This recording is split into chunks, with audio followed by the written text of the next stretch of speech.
The Book of Deuteronomy. Deuteronomy chapter 1. These are the words Moses spoke to all Israel in the wilderness east of the Jordan. That is, in the Arabah, opposite Suph, between Paran and Tophel-Laban, Hazeroth and Dizabad. It takes 11 days to go from Horeb to Kadesh Barnea by the Mount Seir road. In the 40th year, on the first day of the 11th month, Moses proclaimed to the Israelites all that the Lord had commanded him concerning them. This was after he had defeated Sihon, king of the Amorites, who reigned at Heshbon, and at Edrei had defeated Og, king of Bashan, who reigned in Ashtaroth. East of the Jordan in the territory of Moab, Moses began to expound this law, saying, "The Lord our God said to us at Horeb, 'You have stayed long enough at this mountain. Break camp and advance into the hill country of the Amorites.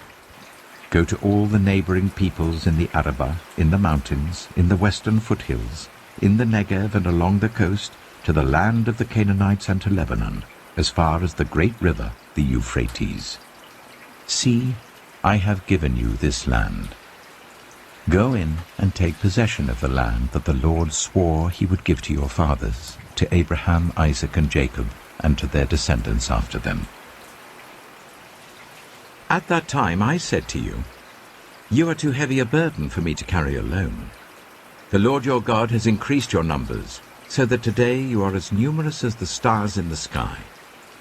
May the Lord, the God of your ancestors, increase you 1,000 times and bless you as he has promised. But how can I bear your problems and your burdens and your disputes all by myself? Choose some wise, understanding, and respected men from each of your tribes, and I will set them over you.' You answered me, 'What you propose to do is good.' So I took the leading men of your tribes, wise and respected men, and appointed them to have authority over you, as commanders of thousands, of hundreds, of fifties, and of tens, and as tribal officials. And I charged your judges at that time, 'Hear the disputes between your people and judge fairly, whether the case is between two Israelites or between an Israelite and a foreigner residing among you. Do not show partiality in judging. Hear both small and great alike. Do not be afraid of anyone, for judgment belongs to God. Bring me any case too hard for you, and I will hear it.' And at that time I told you everything you were to do.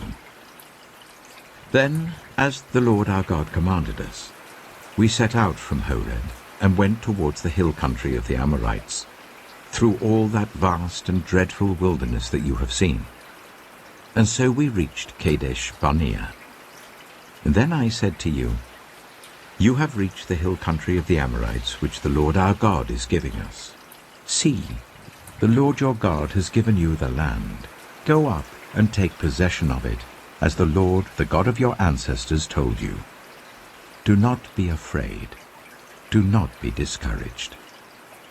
Then all of you came to me and said, 'Let us send men ahead to spy out the land for us and bring back a report about the route we are to take and the towns we will come to.' The idea seemed good to me. So I selected 12 of you, one man from each tribe. They left and went up into the hill country and came to the valley of Eshcol and explored it. Taking with them some of the fruit of the land, they brought it down to us and reported, 'It is a good land that the Lord our God is giving us.' But you were unwilling to go up. You rebelled against the command of the Lord your God. You grumbled in your tents and said, 'The Lord hates us.' So he brought us out of Egypt to deliver us into the hands of the Amorites to destroy us. Where can we go? Our brothers have made our hearts melt in fear. They say, 'The people are stronger and taller than we are. The cities are large, with walls up to the sky. We even saw the Anakites there.' Then I said to you, 'Do not be terrified. Do not be afraid of them. The Lord your God, who is going before you, will fight for you as he did for you in Egypt before your very eyes, and in the wilderness. There you saw how the Lord your God carried you as a father carries his son, all the way you went until you reached this place. In spite of this, you did not trust in the Lord your God, who went ahead of you on your journey, in fire by night and in a cloud by day, to search out places for you to camp and to show you the way you should go. When the Lord heard what you said, he was angry and solemnly swore, "No one from this evil generation shall see the good land I swore to give your ancestors, except Caleb, son of Jephunneh. He will see it, and I will give him and his descendants the land he set his feet on, because he followed the Lord wholeheartedly." Because of you the Lord became angry with me also, and said, "You shall not enter it either, but your assistant Joshua, son of Nun, will enter it. Encourage him, because he will lead Israel to inherit it. And the little ones that you said would be taken captive, your children who do not yet know good from bad, they will enter the land. I will give it to them, and they will take possession of it. But as for you, turn round and set out towards the desert along the route to the Red Sea." Then you replied, "We have sinned against the Lord. We will go up and fight as the Lord our God commanded us." So every one of you put on his weapons, thinking it easy to go up into the hill country. But the Lord said to me, "Tell them, do not go up and fight, because I will not be with you. You will be defeated by your enemies." So I told you, but you would not listen. You rebelled against the Lord's command, and in your arrogance you marched up into the hill country. The Amorites who lived in those hills came out against you. They chased you like a swarm of bees, and beat you down from Seir all the way to Hormah. You came back and wept before the Lord, but he paid no attention to your weeping and turned a deaf ear to you. And so you stayed in Kadesh many days, all the time you spent there. Deuteronomy chapter 2. Then we turned back and set out towards the wilderness along the route to the Red Sea, as the Lord had directed me. For a long time we made our way around the hill country of Seir. Then the Lord said to me, "You have made your way around this hill country long enough. Now turn north. Give the people these orders. You are about to pass through the territory of your relatives, the descendants of Esau who live in Seir. They will be afraid of you, but be very careful. Do not provoke them to war. For I will not give you any of their land, not even enough to put your foot on. I have given Esau the hill country of Seir as his own. You are to pay them in silver for the food you eat and the water you drink. The Lord your God has blessed you in all the work of your hands. He has watched over your journey through this vast wilderness.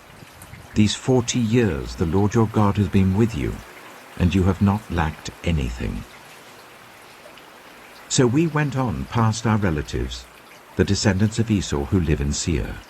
We turned from the Arabah road, which comes up from Elath and Ezion-Geber, and traveled along the desert road of Moab.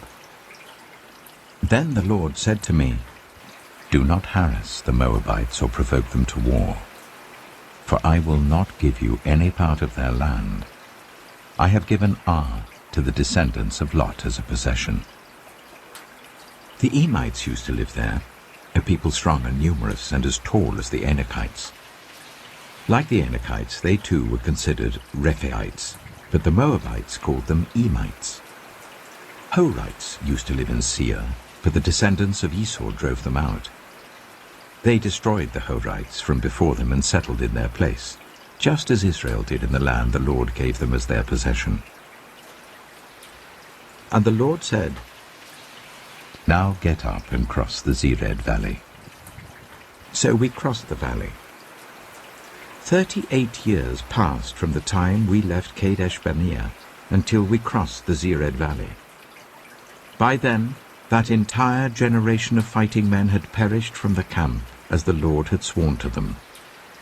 The Lord's hand was against them until he had completely eliminated them from the camp.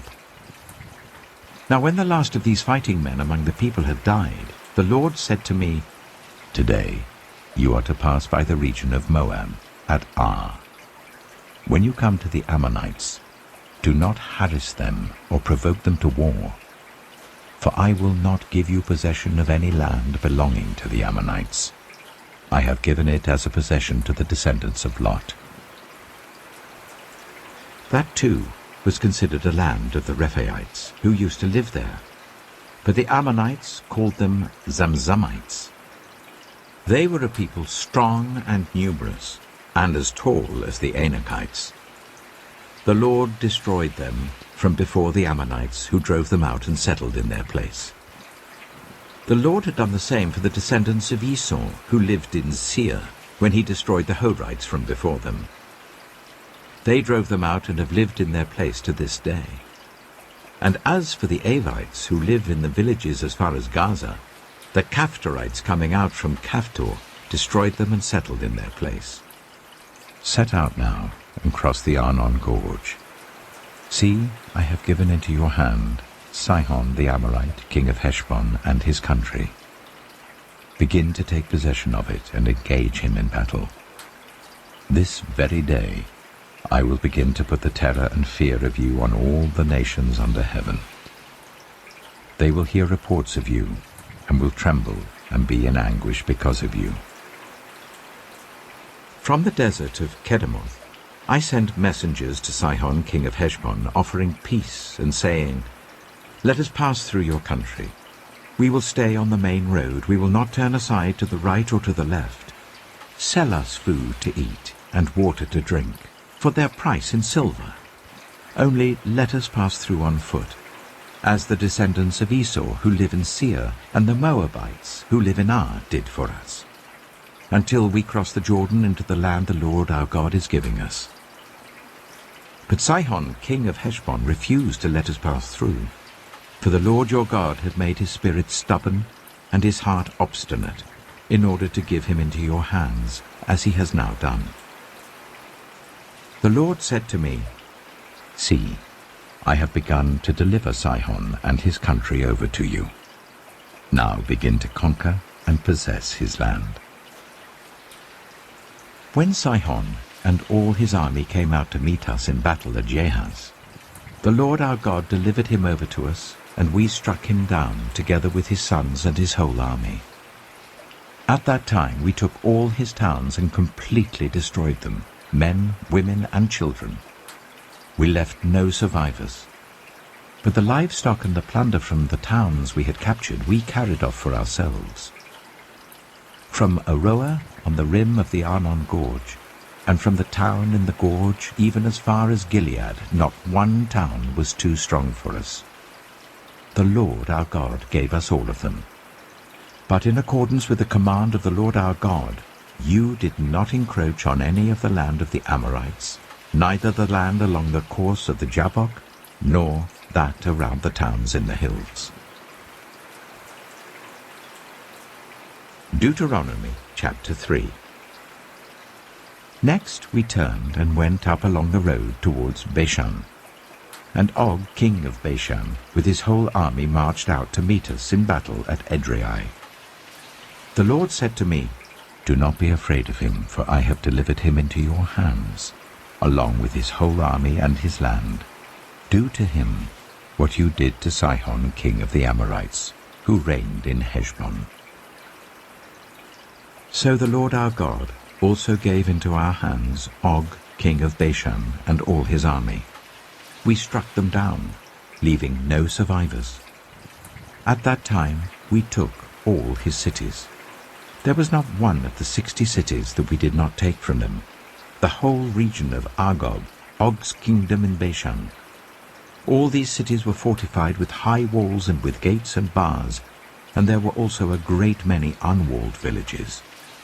We completely destroyed them, as we had done with Sihon king of Heshbon, destroying every city, men, women, and children. But all the livestock and the plunder from their cities we carried off for ourselves. So at that time we took from these 2 kings of the Amorites the territory east of the Jordan, from the Arnon Gorge as far as Mount Hermon. Hermon is called Sirion by the Sidonians. The Amorites call it Sinea. We took all the towns on the plateau and all Gilead and all Bashan as far as Salekah and Edrei, towns of Og's kingdom in Bashan. Og, king of Bashan, was the last of the Rephaites. His bed was decorated with iron and was more than 9 cubits long and 4 cubits wide. It is still in Rabbah of the Ammonites. Of the land that we took over at that time, I gave the Reubenites and the Gadites the territory north of Aroer, by the Arnon Gorge, including half the hill country of Gilead, together with its towns. The rest of Gilead, and also all of Bashan, the kingdom of Og, I gave to the half-tribe of Manasseh. The whole region of Argob in Bashan used to be known as a land of the Rephaites. Jair, a descendant of Manasseh, took the whole region of Argob as far as the border of the Geshurites and the Maacathites. It was named after him, so that to this day Bashan is called Havoth Jair. And I gave Gilead to Machir. But to the Reubenites and the Gadites I gave the territory extending from Gilead down to the Arnon Gorge, the middle of the gorge being the border, and out to the river Jabbok, which is the border of the Ammonites. Its western border was the Jordan in the Arabah, from Kinnereth to the sea of the Arabah, that is, the Dead Sea, below the slopes of Pisgah. I commanded you at that time, the Lord your God has given you this land to take possession of it, but all your able-bodied men armed for battle must cross over ahead of the other Israelites. However, your wives, your children, and your livestock, I know you have much livestock, may stay in the towns I have given you, until the Lord gives rest to your fellow Israelites as he has to you. And they too have taken over the land that the Lord your God is giving them, across the Jordan. After that, each of you may go back to the possession I have given you. At that time, I commanded Joshua, you have seen with your own eyes all that the Lord your God has done to these 2 kings. The Lord will do the same to all the kingdoms over there where you are going. Do not be afraid of them. The Lord your God himself will fight for you. At that time I pleaded with the Lord, Sovereign Lord, you have begun to show to your servant your greatness and your strong hand. For what God is there in heaven or on earth who can do the deeds and mighty works you do? Let me go over and see the good land beyond the Jordan, that fine hill country and Lebanon. But because of you, the Lord was angry with me and would not listen to me. That is enough, the Lord said. Do not speak to me any more about this matter. Go up to the top of Pisgah and look west and north and south and east. Look at the land with your own eyes, since you are not going to cross this Jordan. But commission Joshua and encourage and strengthen him, for he will lead this people across and will cause them to inherit the land that you will see. So we stayed in the valley near Beth Peor. Deuteronomy chapter 4. Now, Israel, hear the decrees and laws I am about to teach you. Follow them so that you may live and may go in and take possession of the land that the Lord, the God of your ancestors, is giving you. Do not add to what I command you, and do not subtract from it, but keep the commands of the Lord your God that I give you. You saw with your own eyes what the Lord did at Baal Peor. The Lord your God destroyed from among you everyone who followed the Baal of Peor. But all of you who held fast to the Lord your God are still alive today. See, I have taught you decrees and laws as the Lord my God commanded me, so that you may follow them in the land you are entering to take possession of it. Observe them carefully. For this will show your wisdom and understanding to the nations, who will hear about all these decrees and say, surely this great nation is a wise and understanding people.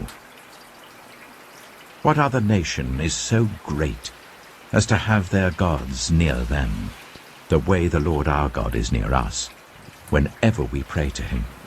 And what other nation is so great as to have such righteous decrees and laws as this body of laws I am setting before you today?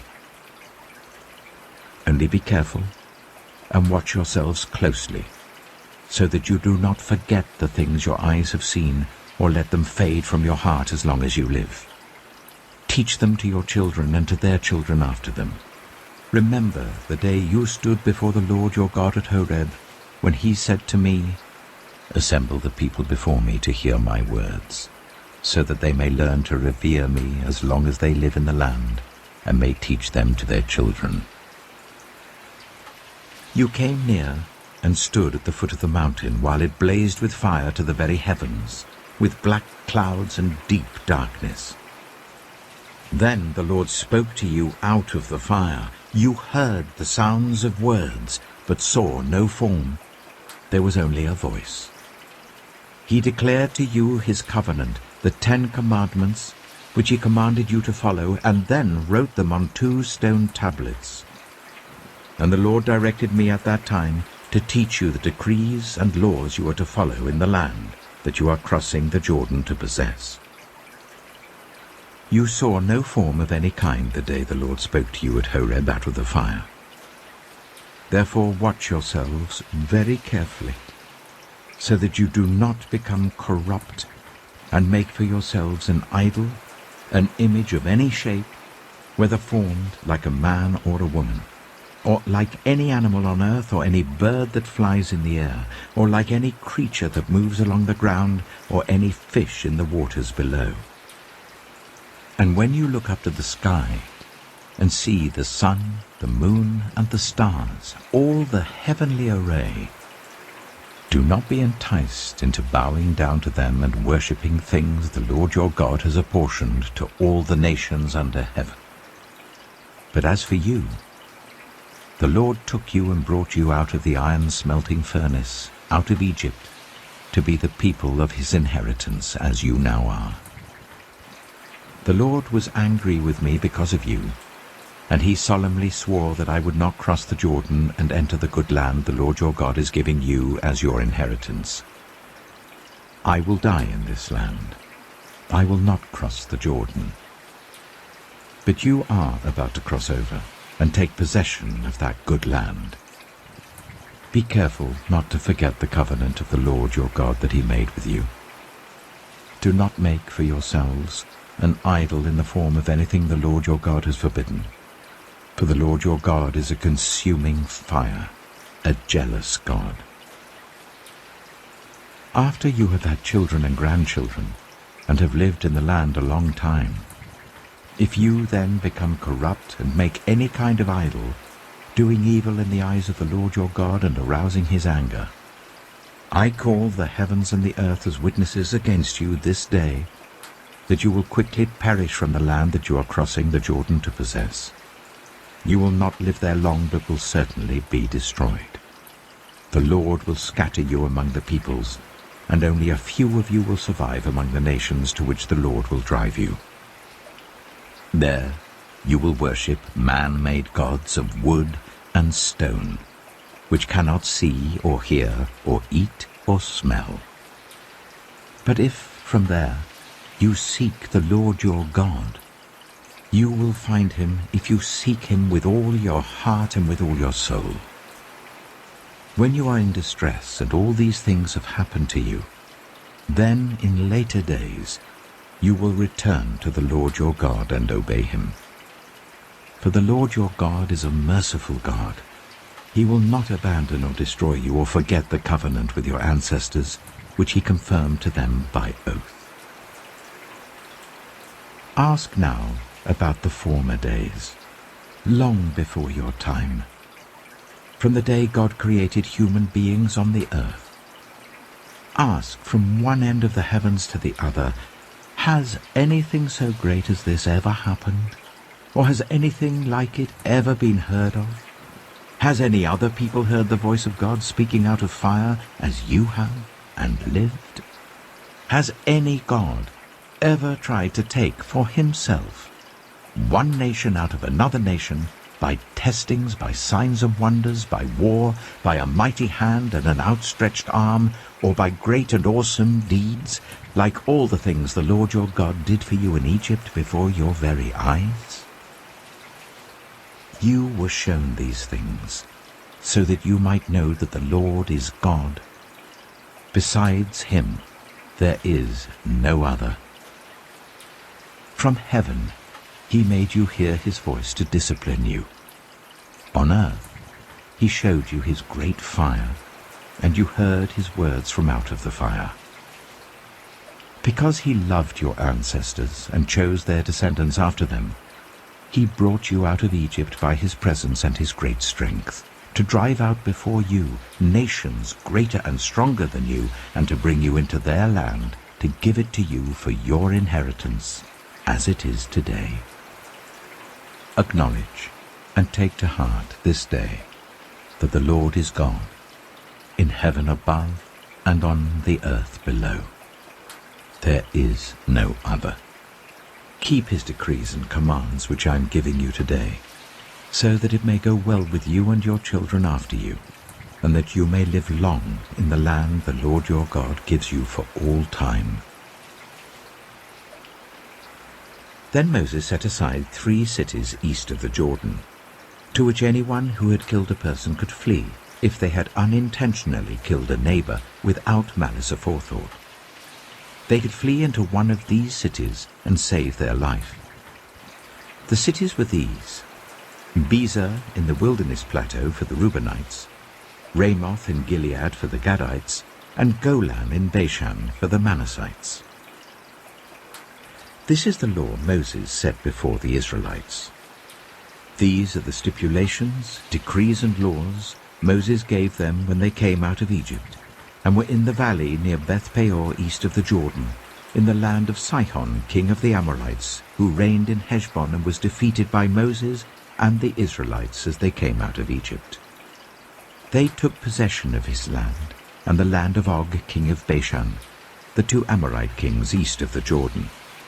This land extended from Aroeh on the rim of the Arnon Gorge to Mount Sirion, that is, Hermon, and included all the Arabah east of the Jordan as far as the Dead Sea below the slopes of Pisgah.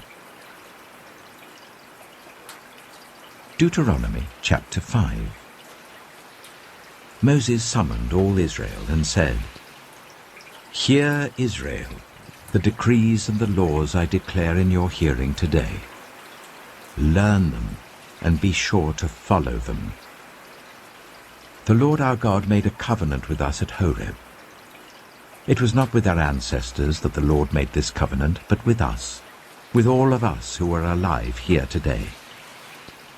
The Lord spoke to you face to face out of the fire on the mountain. At that time I stood between the Lord and you to declare to you the word of the Lord, because you were afraid of the fire and did not go up the mountain. And he said, I am the Lord your God, who brought you out of Egypt, out of the land of slavery. You shall have no other gods before me. You shall not make for yourself an image in the form of anything in heaven above, or on the earth beneath, or in the waters below. You shall not bow down to them, or worship them. For I, the Lord your God, am a jealous God, punishing the children for the sin of the parents to the 3rd and 4th generation of those who hate me, but showing love to 1,000 generations of those who love me and keep my commandments. You shall not misuse the name of the Lord your God, for the Lord will not hold anyone guiltless who misuses his name. Observe the Sabbath day by keeping it holy, as the Lord your God has commanded you. 6 days you shall labor and do all your work, but the 7th day is a Sabbath to the Lord your God. On it you shall not do any work, either you, nor your son or daughter, nor your male or female servant, nor your ox, your donkey, or any of your animals, nor any foreigner residing in your towns, so that your male and female servants may rest as you do. Remember that you were slaves in Egypt, and that the Lord your God brought you out of there with a mighty hand and an outstretched arm. Therefore the Lord your God has commanded you to observe the Sabbath day. Honor your father and your mother, as the Lord your God has commanded you, so that you may live long, and that it may go well with you in the land the Lord your God is giving you. You shall not murder. You shall not commit adultery. You shall not steal. You shall not give false testimony against your neighbor. You shall not covet your neighbor's wife. You shall not set your desire on your neighbor's house or land, his male or female servant, his ox or donkey, or anything that belongs to your neighbor. These are the commandments the Lord proclaimed in a loud voice to your whole assembly there on the mountain from out of the fire, the cloud, and the deep darkness, and he added nothing more. Then he wrote them on 2 stone tablets and gave them to me. When you heard the voice out of the darkness, while the mountain was ablaze with fire, all the leaders of your tribes and your elders came to me, and you said, "The Lord our God has shown us his glory and his majesty, and we have heard his voice from the fire. Today we have seen that a person can live, even if God speaks with them.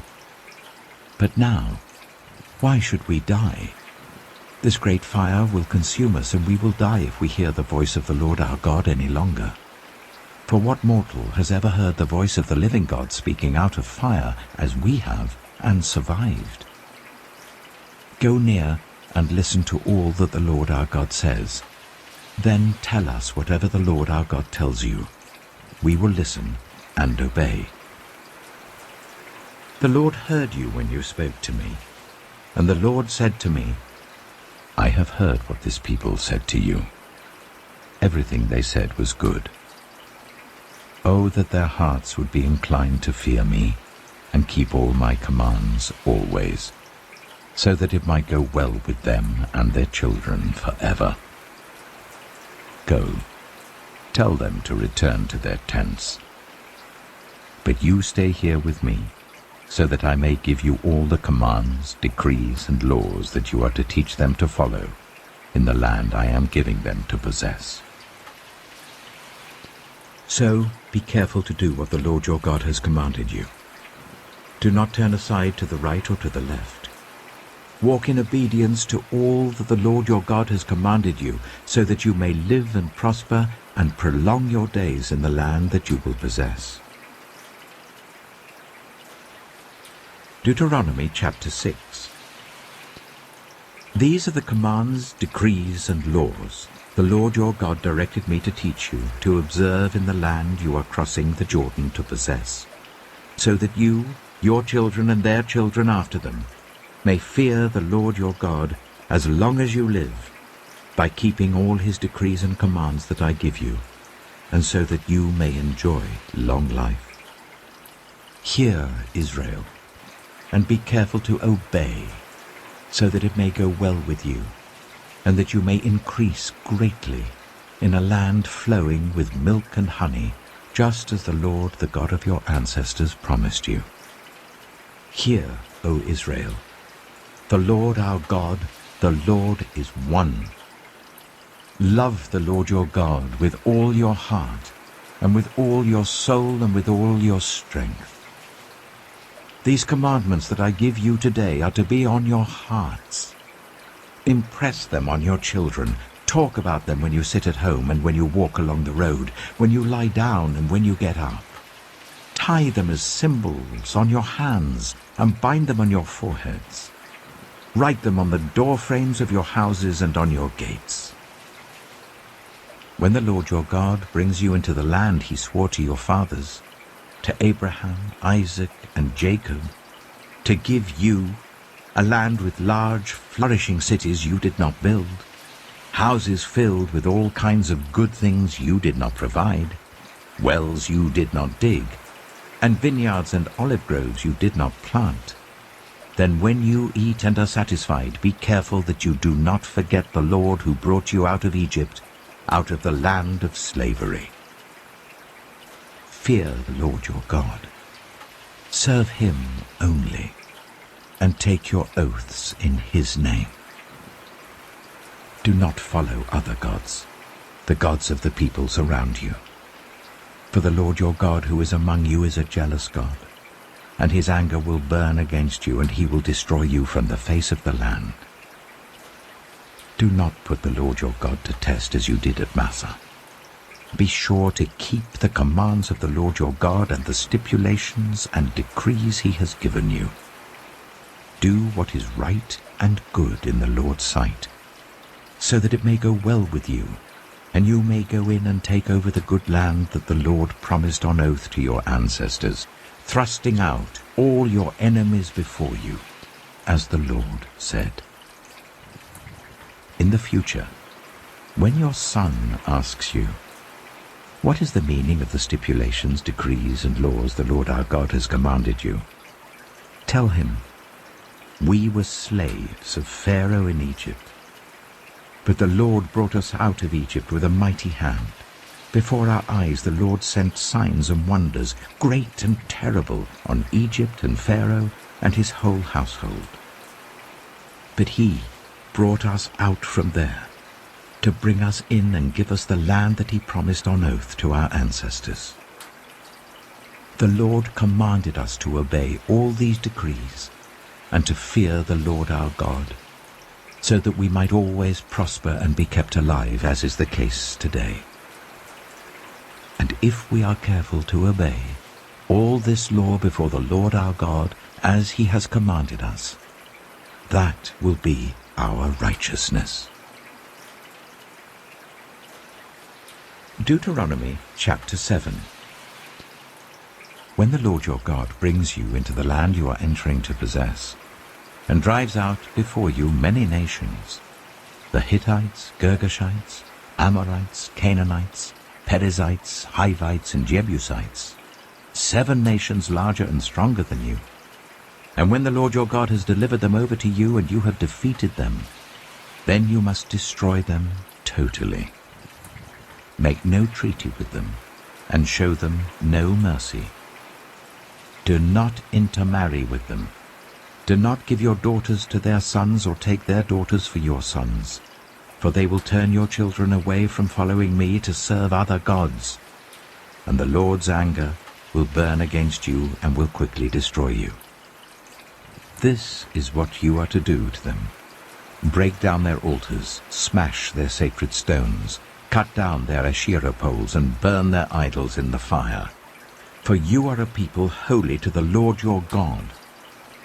The Lord your God has chosen you out of all the peoples on the face of the earth to be his people, his treasured possession.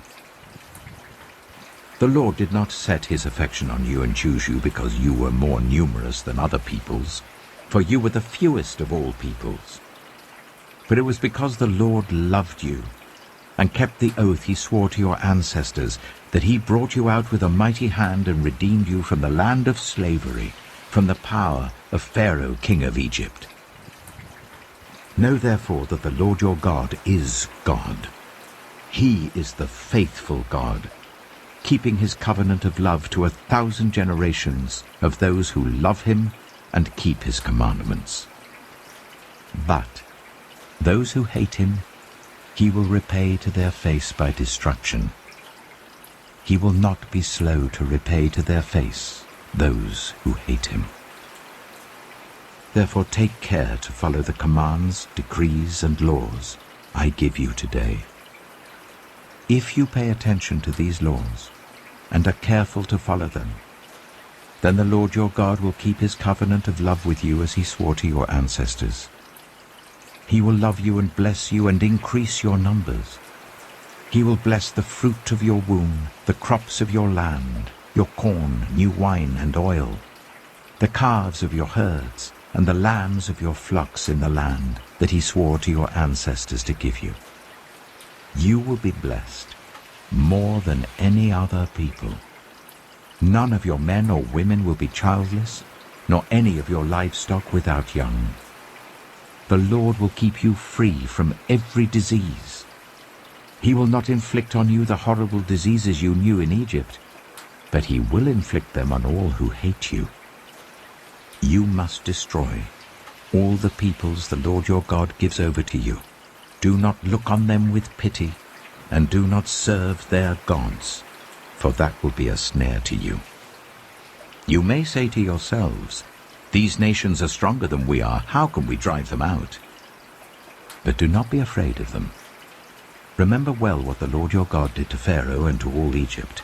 You saw with your own eyes the great trials, the signs and wonders, the mighty hand and outstretched arm with which the Lord your God brought you out.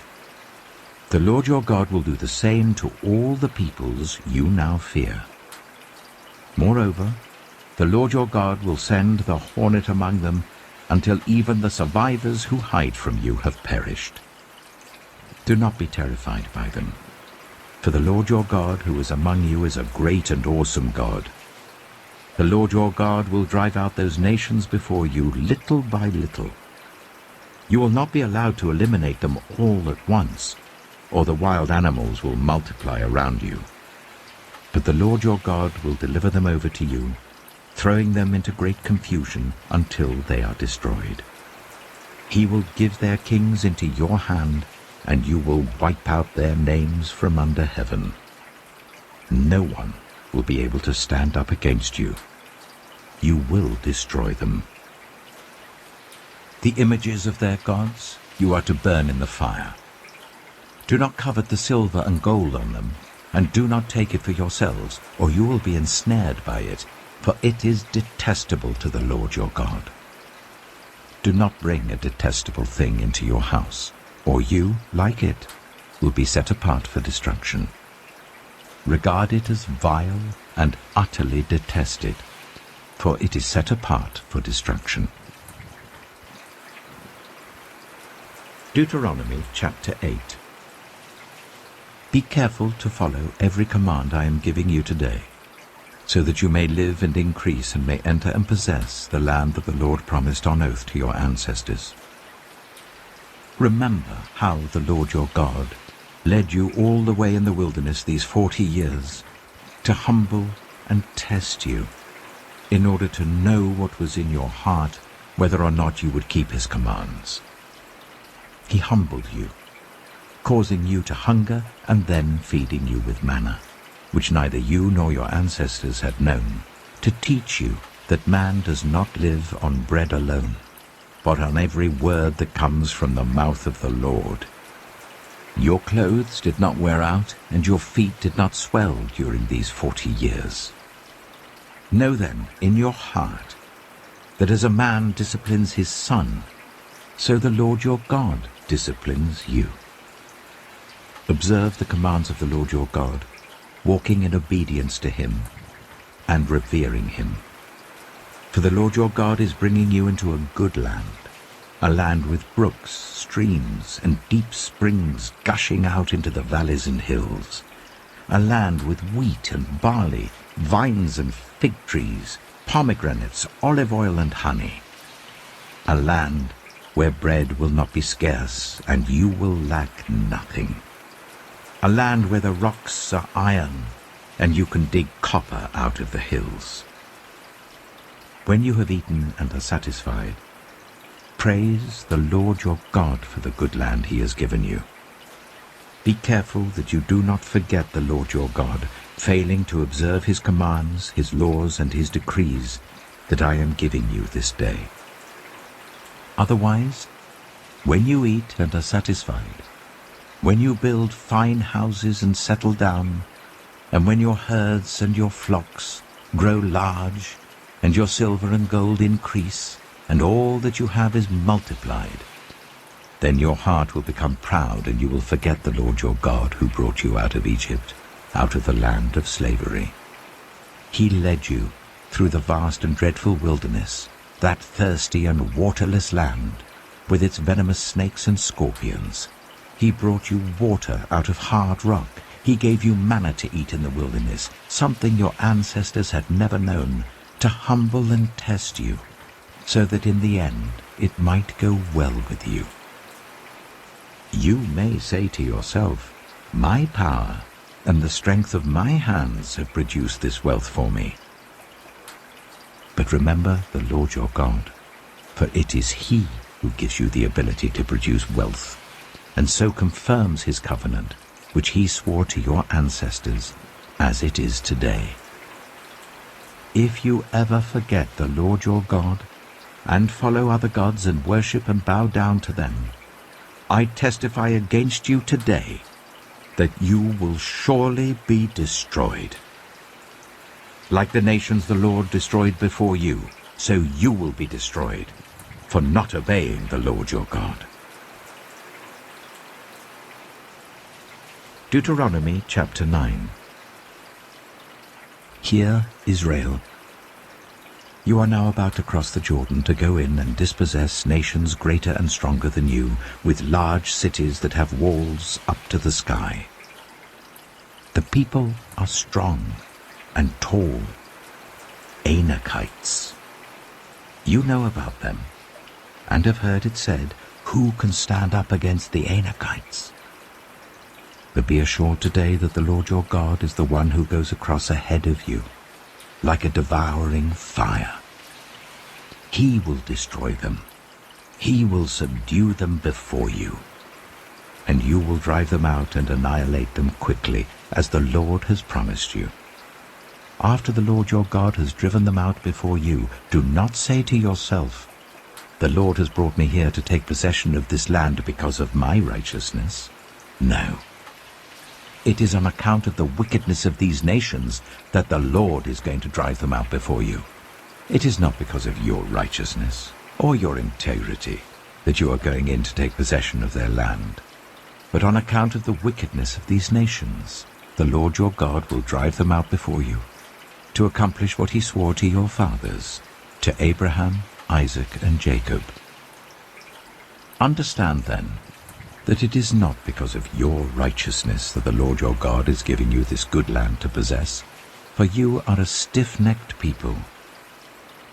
Remember this, and never forget how you aroused the anger of the Lord your God in the wilderness. From the day you left Egypt until you arrived here, you have been rebellious against the Lord. At Horeb, you aroused the Lord's wrath so that He was angry enough to destroy you. When I went up on the mountain to receive the tablets of stone, the tablets of the covenant that the Lord had made with you, I stayed on the mountain for 40 days and 40 nights. I ate no bread and drank no water. The Lord gave me 2 stone tablets inscribed by the finger of God. On them were all the commandments the Lord proclaimed to you on the mountain out of the fire on the day of the assembly. At the end of the 40 days and 40 nights, the Lord gave me the 2 stone tablets, the tablets of the covenant. Then the Lord told me, go down from here at once, because your people whom you brought out of Egypt have become corrupt. They have turned away quickly from what I commanded them, and have made an idol for themselves. And the Lord said to me, I have seen this people, and they are a stiff-necked people indeed. Let me alone, so that I may destroy them and blot out their name from under heaven. And I will make you into a nation stronger and more numerous than they. So I turned and went down from the mountain while it was ablaze with fire. And the 2 stone tablets of the covenant were in my hands. When I looked, I saw that you had sinned against the Lord your God.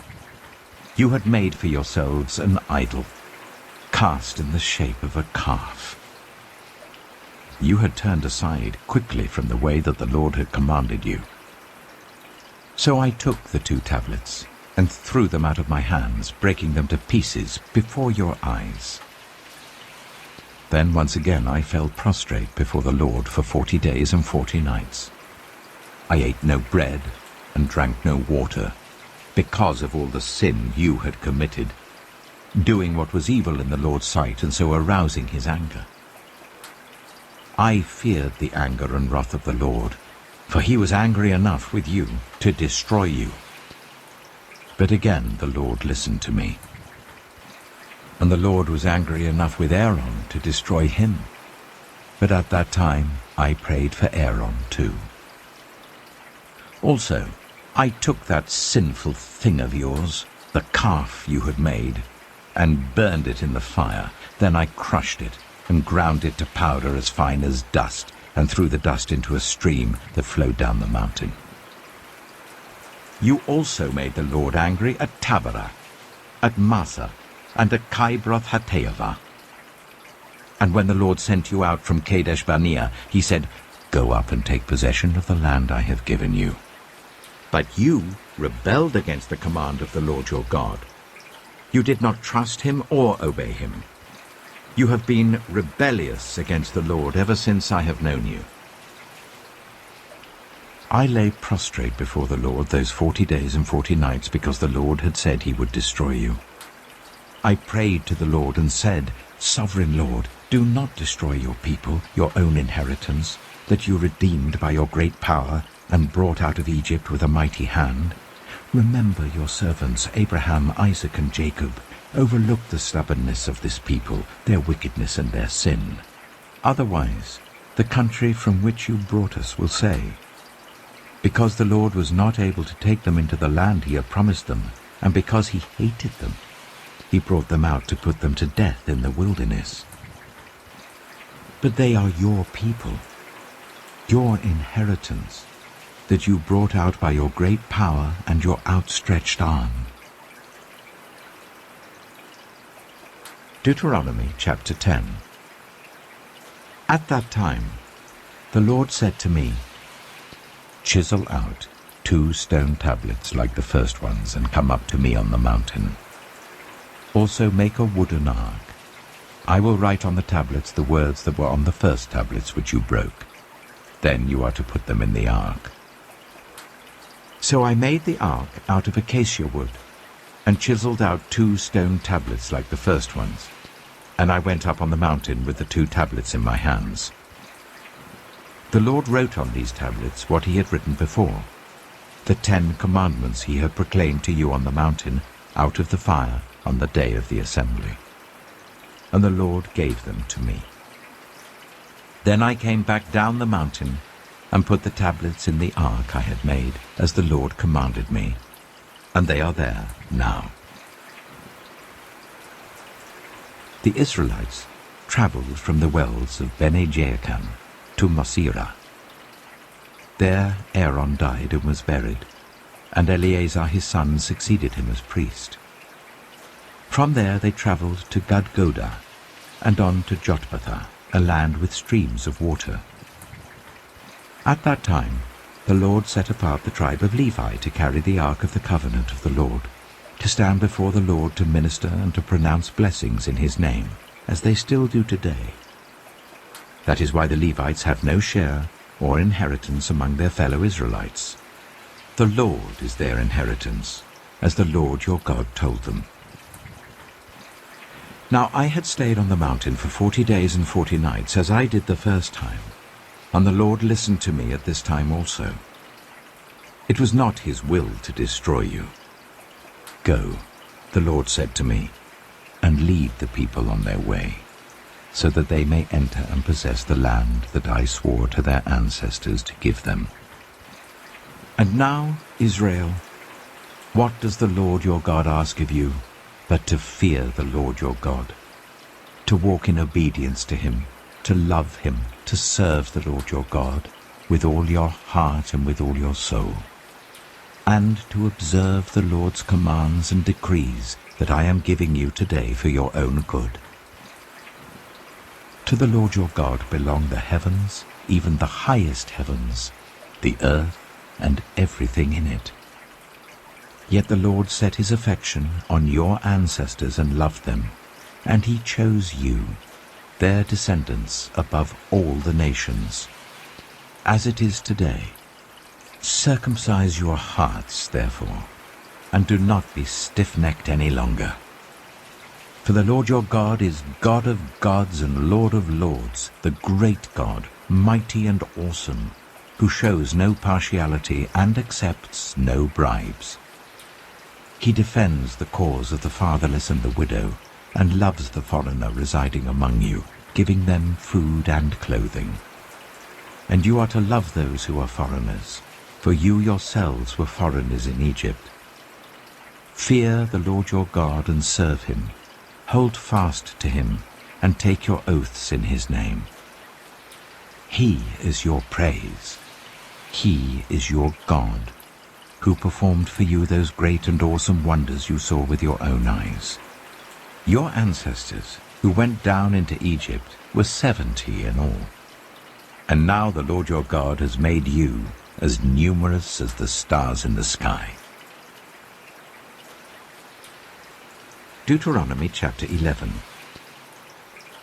Love the Lord your God and keep his requirements, his decrees, his laws, and his commands always.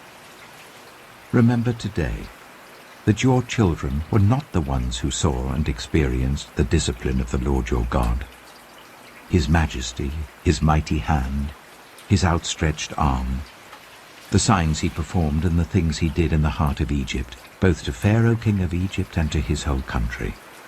What he did to the Egyptian army, to its horses and chariots, how he overwhelmed them with the waters of the Red Sea as they were pursuing you, and how the Lord brought lasting ruin on them. It was not your children who saw what he did for you in the wilderness until you arrived at this place.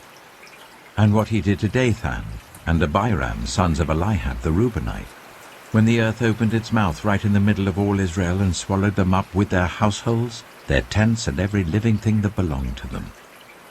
But it was your own eyes that saw all these great things the Lord has done. Observe, therefore, all the commands I am giving you today, so that you may have the strength to go in and take over the land you are crossing the Jordan to possess, and so that you may live long in the land that the Lord swore to your ancestors, to give them and their descendants, a land flowing with milk and honey. The land you are entering to take over is not like the land of Egypt from which you have come, where you planted your seed and irrigated it by foot, as in a vegetable garden. But the land you are crossing the Jordan to take possession of is a land of mountains and valleys that drinks rain from heaven. It is a land the Lord your God cares for. The eyes of the Lord your God are continually on it from the beginning of the year to its end.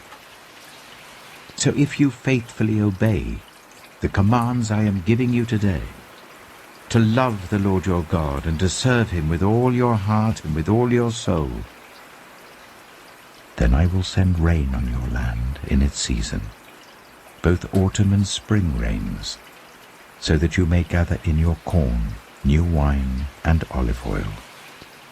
I will provide grass in the fields for your cattle, and you will eat and be satisfied. Be careful, or you will be enticed to turn away and worship other gods and bow down to them. Then the Lord's anger will burn against you, and he will shut up the heavens so that it will not rain, and the ground will yield no produce, and you will soon perish from the good land the Lord is giving you. Fix these words of mine in your hearts and minds. Tie them as symbols on your hands and bind them on your foreheads. Teach them to your children, talking about them when you sit at home and when you walk along the road, when you lie down and when you get up. Write them on the door frames of your houses and on your gates, so that your days and the days of your children may be many in the land that the Lord swore to give your ancestors, as many as the days that the heavens are above the earth. If you carefully observe all these commands I am giving you to follow, to love the Lord your God, to walk in obedience to him and to hold fast to him, then the Lord will drive out all these nations before you, and you will dispossess nations larger and stronger than you. Every place where you set your foot will be yours. Your territory will extend from the desert to Lebanon, and from the river Euphrates to the Mediterranean Sea. no one will be able to stand against you. The Lord your God, as he promised you, will put the terror and fear of you on the whole land, wherever you go. See, I am setting before you today a blessing and a curse. The blessing, if you obey the commands of the Lord your God that I'm giving you today. The curse, if you disobey the commands of the Lord your God, and turn from the way that I command you today by following other gods, which you have not known.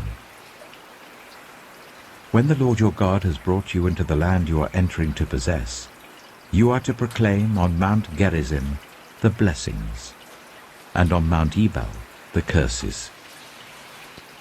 As you know, these mountains are across the Jordan, westward towards the setting sun, near the great trees of Moreh, in the territory of those Canaanites living in the Arabah, in the vicinity of Gilgal. You are about to cross the Jordan to enter and take possession of the land the Lord your God is giving you. When you have taken it over and are living there, be sure that you obey all the decrees and laws I am setting before you today. Deuteronomy chapter 12. These are the decrees and laws you must be careful to follow in the land that the Lord, the God of your ancestors, has given you to possess, as long as you live in the land. Destroy completely all the places on the high mountains, on the hills, and under every spreading tree, where the nations you are dispossessing worship their gods. Break down their altars, smash their sacred stones, and burn their Asherah poles in the fire. Cut down the idols of their gods and wipe out their names from those places. You must not worship the Lord your God in their way. But you are to seek the place the Lord your God will choose from among all your tribes to put his name there for his dwelling. To that place you must go. There bring your burnt offerings and sacrifices, your tithes and special gifts, what you have vowed to give, and your freewill offerings, and the firstborn of your herds and flocks. There, in the presence of the Lord your God, you and your families shall eat and shall rejoice in everything you have put your hand to, because the Lord your God has blessed you. You are not to do, as we do here today, everyone doing as they see fit, since you have not yet reached the resting place and the inheritance the Lord your God is giving you. But you will cross the Jordan and settle in the land the Lord your God is giving you as an inheritance, and he will give you rest from all your enemies around you, so that you will live in safety. Then, to the place the Lord your God will choose as a dwelling for his name, there you are to bring everything I command you, your burnt offerings and sacrifices, your tithes and special gifts, and all the choice possessions you have vowed to the Lord. And there rejoice before the Lord your God, you, your sons and daughters, your male and female servants, and the Levites from your towns, who have no land allotted to them or any inheritance of their own. Be careful not to sacrifice your burnt offerings anywhere you please. Offer them only at the place the Lord will choose in one of your tribes, and there observe everything I command you. Nevertheless, you may slaughter your animals in any of your towns, and eat as much of the meat as you want, as if it were gazelle or deer, according to the blessing the Lord your God gives you. Both the ceremonially unclean and the clean may eat it. But you must not eat the blood. Pour it on the ground like water. You must not eat in your own towns the tithe of your corn and new wine and olive oil, or the firstborn of your herds and flocks, or whatever you have vowed to give, or your freewill offerings or special gifts. Instead, you are to eat them in the presence of the Lord your God at the place the Lord your God will choose. You, your sons and daughters, your male and female servants, and the Levites from your towns. And you are to rejoice before the Lord your God in everything you put your hand to. Be careful not to neglect the Levites as long as you live in your land. When the Lord your God has enlarged your territory as he promised you, and you crave meat, and say, I would like some meat, then you may eat as much of it as you want. If the place where the Lord your God chooses to put his name is too far away from you, you may slaughter animals from the herds and flocks the Lord has given you as I have commanded you, and in your own towns you may eat as much of them as you want. Eat them as you would gazelle or deer. Both the ceremonially unclean and the clean may eat. But be sure you do not eat the blood, because the blood is the life, and you must not eat the life with the meat. You must not eat the blood. Pour it on the ground like water. Do not eat it, so that it may go well with you and your children after you, because you will be doing what is right in the eyes of the Lord. But take your consecrated things, and whatever you have vowed to give, and go to the place the Lord will choose. Present your burnt offerings on the altar of the Lord your God, both the meat and the blood. The blood of your sacrifices must be poured beside the altar of the Lord your God, but you may eat the meat. Be careful to obey all these regulations I am giving you, so that it may always go well with you and your children after you, because you will be doing what is good and right in the eyes of the Lord your God. The Lord your God will cut off before you the nations you are about to invade and dispossess. But when you have driven them out and settled in their land, and after they have been destroyed before you, be careful not to be ensnared by inquiring about their gods, saying, How do these nations serve their gods? We will do the same. You must not worship the Lord your God in their way, because in worshipping their gods, they do all kinds of detestable things the Lord hates. They even burn their sons and daughters in the fire as sacrifices to their gods. See that you do all I command you. Do not add to it or take away from it. Deuteronomy chapter 13. If a prophet, or one who foretells by dreams, appears among you and announces to you a sign or wonder, and if the sign or wonder spoken of takes place, and the prophet says, Let us follow other gods, gods you have not known, and let us worship them, you must not listen to the words of that prophet or dreamer. The Lord your God is testing you to find out whether you love him with all your heart and with all your soul. It is the Lord your God you must follow, and him you must revere. Keep his commands and obey him, serve him and hold fast to him. That prophet or dreamer must be put to death for inciting rebellion against the Lord your God, who brought you out of Egypt and redeemed you from the land of slavery. That prophet or dreamer tried to turn you from the way the Lord your God commanded you to follow. You must purge the evil from among you. If your very own brother, or your son or daughter, or the wife you love, or your closest friend secretly entices you, saying, Let us go and worship other gods, gods that neither you nor your ancestors have known, gods of the peoples around you, whether near or far, from one end of the land to the other. Do not yield to them or listen to them. Show them no pity. Do not spare them or shield them. You must certainly put them to death. Your hand must be the first in putting them to death, and then the hands of all the people. Stone them to death, because they tried to turn you away from the Lord your God, who brought you out of Egypt, out of the land of slavery.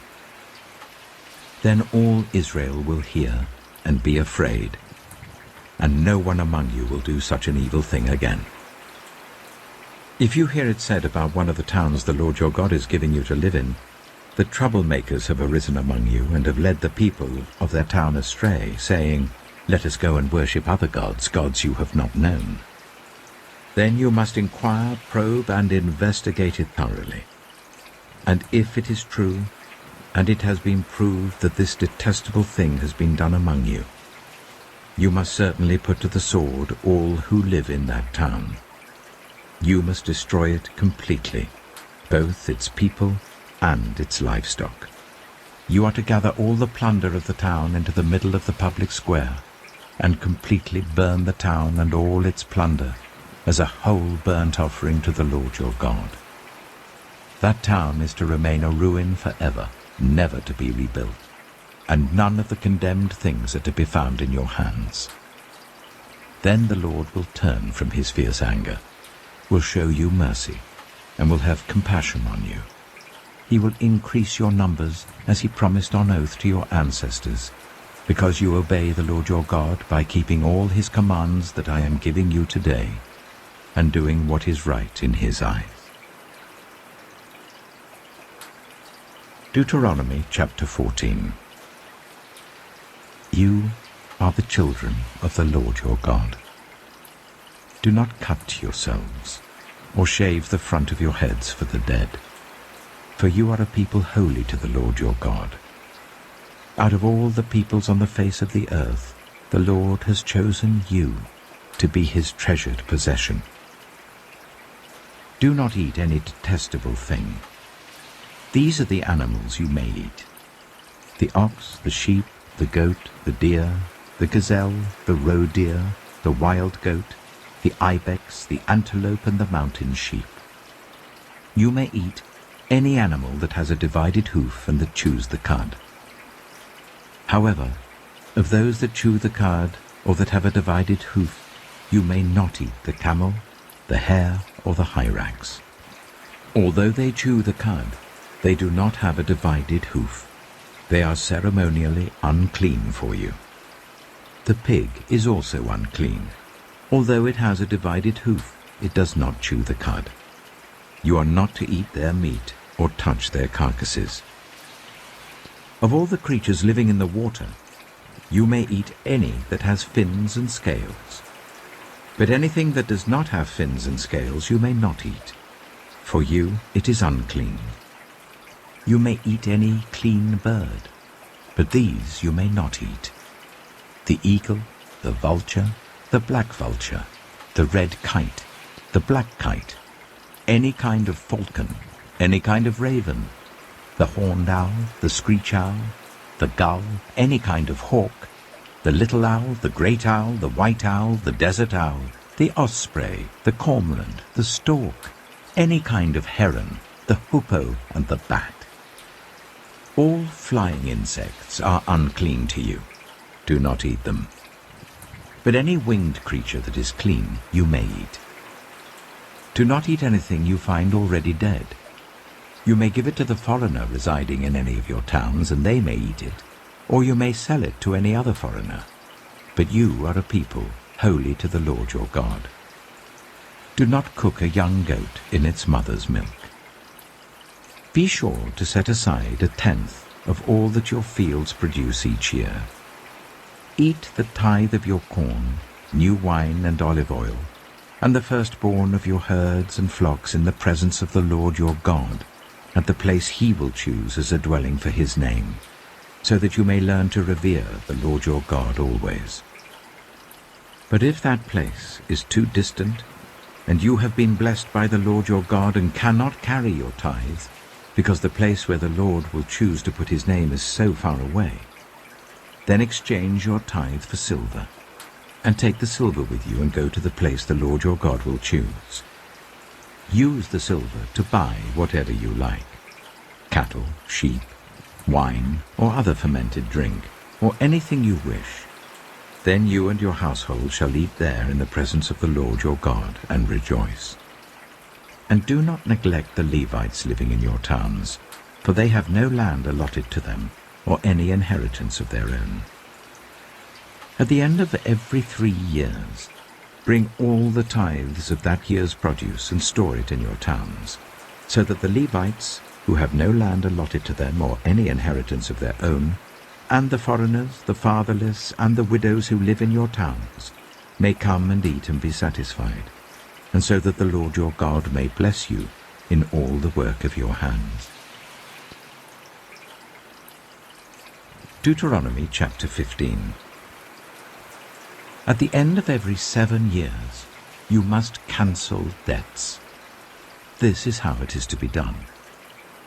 Every creditor shall cancel any loan they have made to a fellow Israelite. They shall not require payment from anyone among their own people, because the Lord's time for cancelling debts has been proclaimed. You may require payment from a foreigner, but you must cancel any debt your fellow Israelite owes you. However, there need be no poor people among you, for in the land the Lord your God is giving you to possess as your inheritance, he will richly bless you, if only you fully obey the Lord your God and are careful to follow all these commands I am giving you today. For the Lord your God will bless you as he promised, and you will lend to many nations, but will borrow from none. You will rule over many nations, but none will rule over you. If anyone is poor among your fellow Israelites, in any of the towns of the land that the Lord your God is giving you, do not be hard-hearted or tight-fisted towards them. Rather, be open-handed, and freely lend them whatever they need. Be careful not to harbor this wicked thought. The 7th year, the year for cancelling debts, is near, so that you do not show ill will towards the needy among your fellow Israelites and give them nothing. They may then appeal to the Lord against you, and you will be found guilty of sin. Give generously to them, and do so without a grudging heart.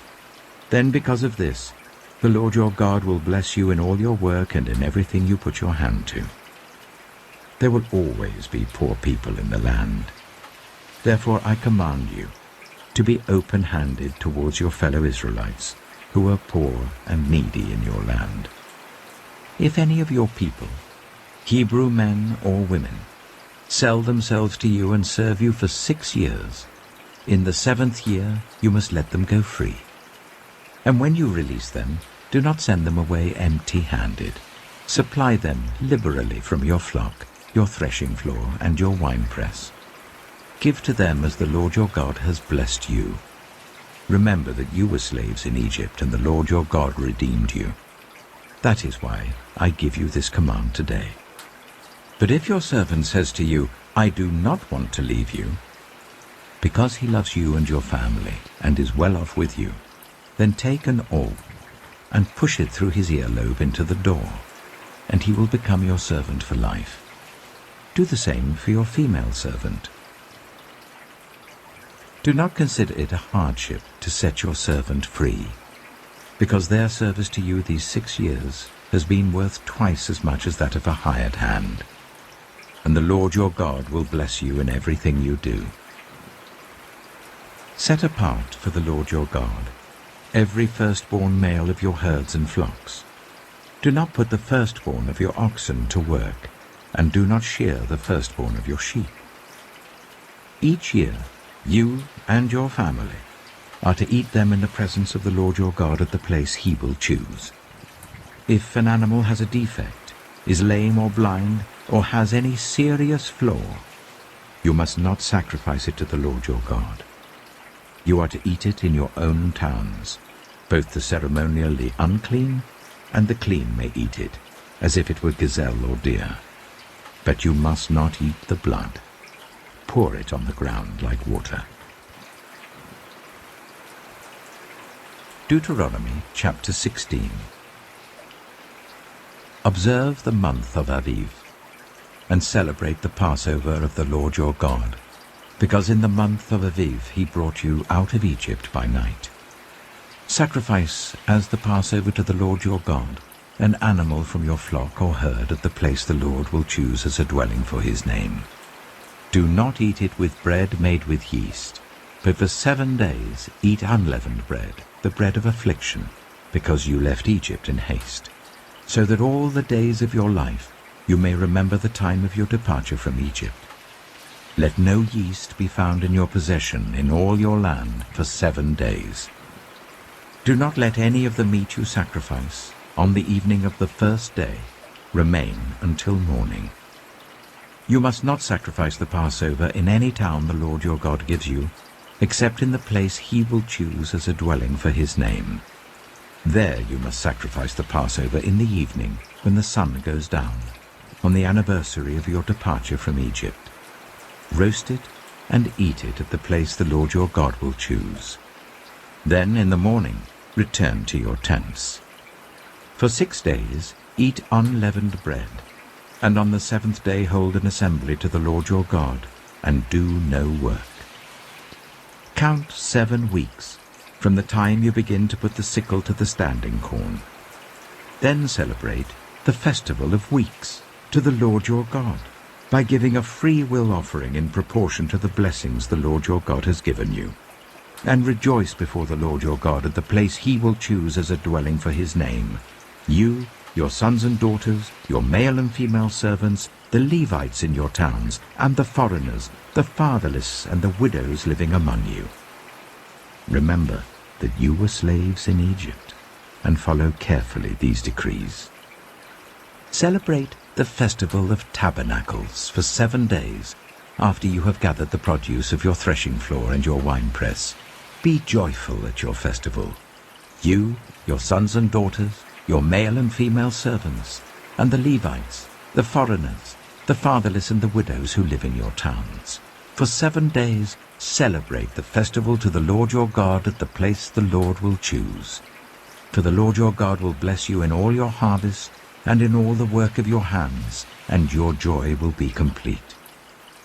3 times a year all your men must appear before the Lord your God at the place he will choose, at the festival of unleavened bread, the festival of weeks, and the festival of tabernacles.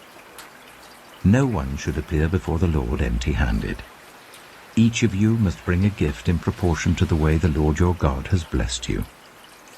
Appoint judges and officials for each of your tribes in every town the Lord your God is giving you, and they shall judge the people fairly. Do not pervert justice or show partiality. Do not accept a bribe, for a bribe blinds the eyes of the wise and twists the words of the innocent. Follow justice and justice alone, so that you may live and possess the land the Lord your God is giving you.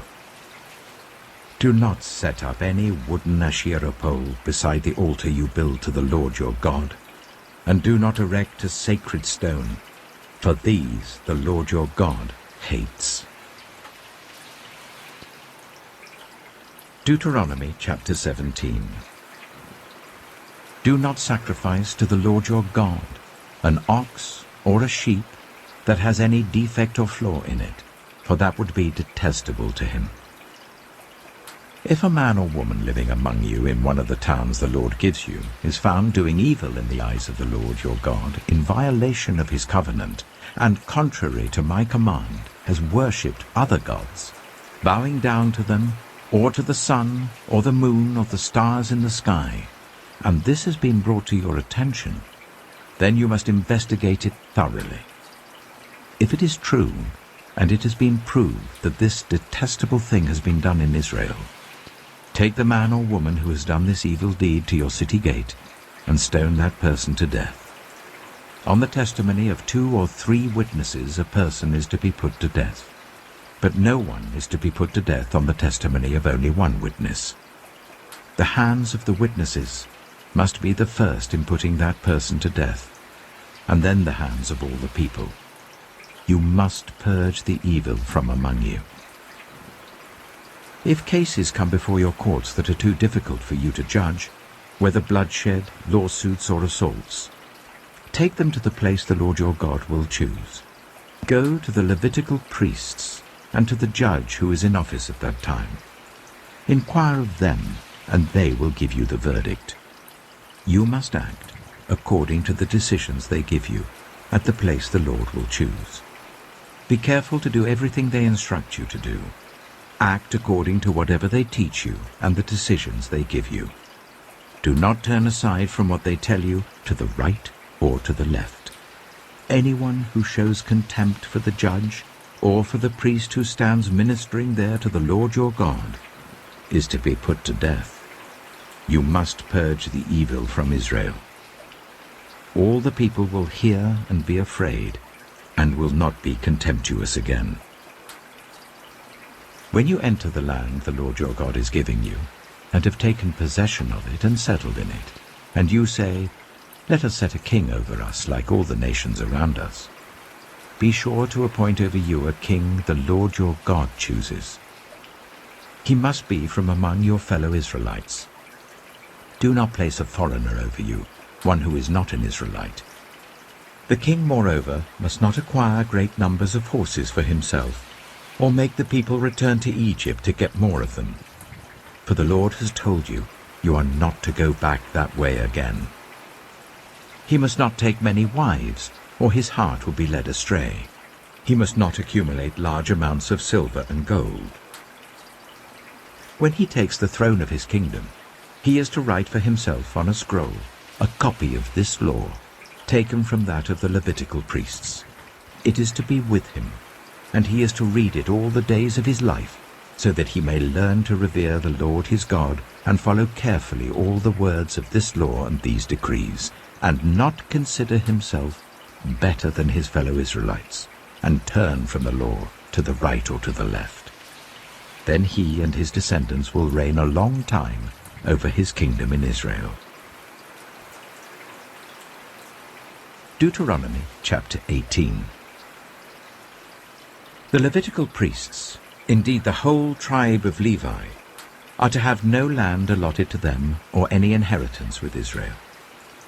They shall live on the food offerings presented to the Lord, for that is their inheritance. They shall have no inheritance among their fellow Israelites. The Lord is their inheritance, as he promised them. This is the share due to the priests, from the people who sacrifice a bull or a sheep: the shoulder, the internal organs, and the meat from the head. You are to give them the firstfruits of your corn, new wine, and olive oil, and the first wool from the shearing of your sheep. For the Lord your God has chosen them and their descendants out of all your tribes to stand and minister in the Lord's name always.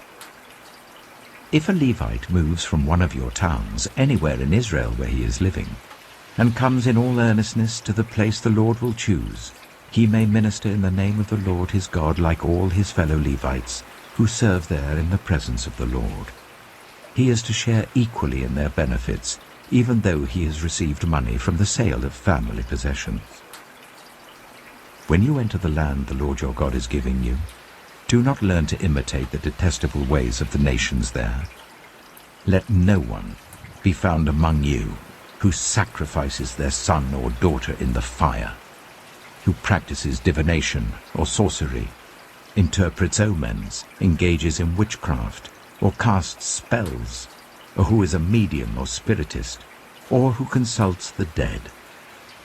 Anyone who does these things is detestable to the Lord. Because of these same detestable practices, the Lord your God will drive out those nations before you. You must be blameless before the Lord your God. The nations you will dispossess listen to those who practice sorcery or divination. But as for you, the Lord your God has not permitted you to do so. The Lord your God will raise up for you a prophet like me from among you, from your fellow Israelites. You must listen to him.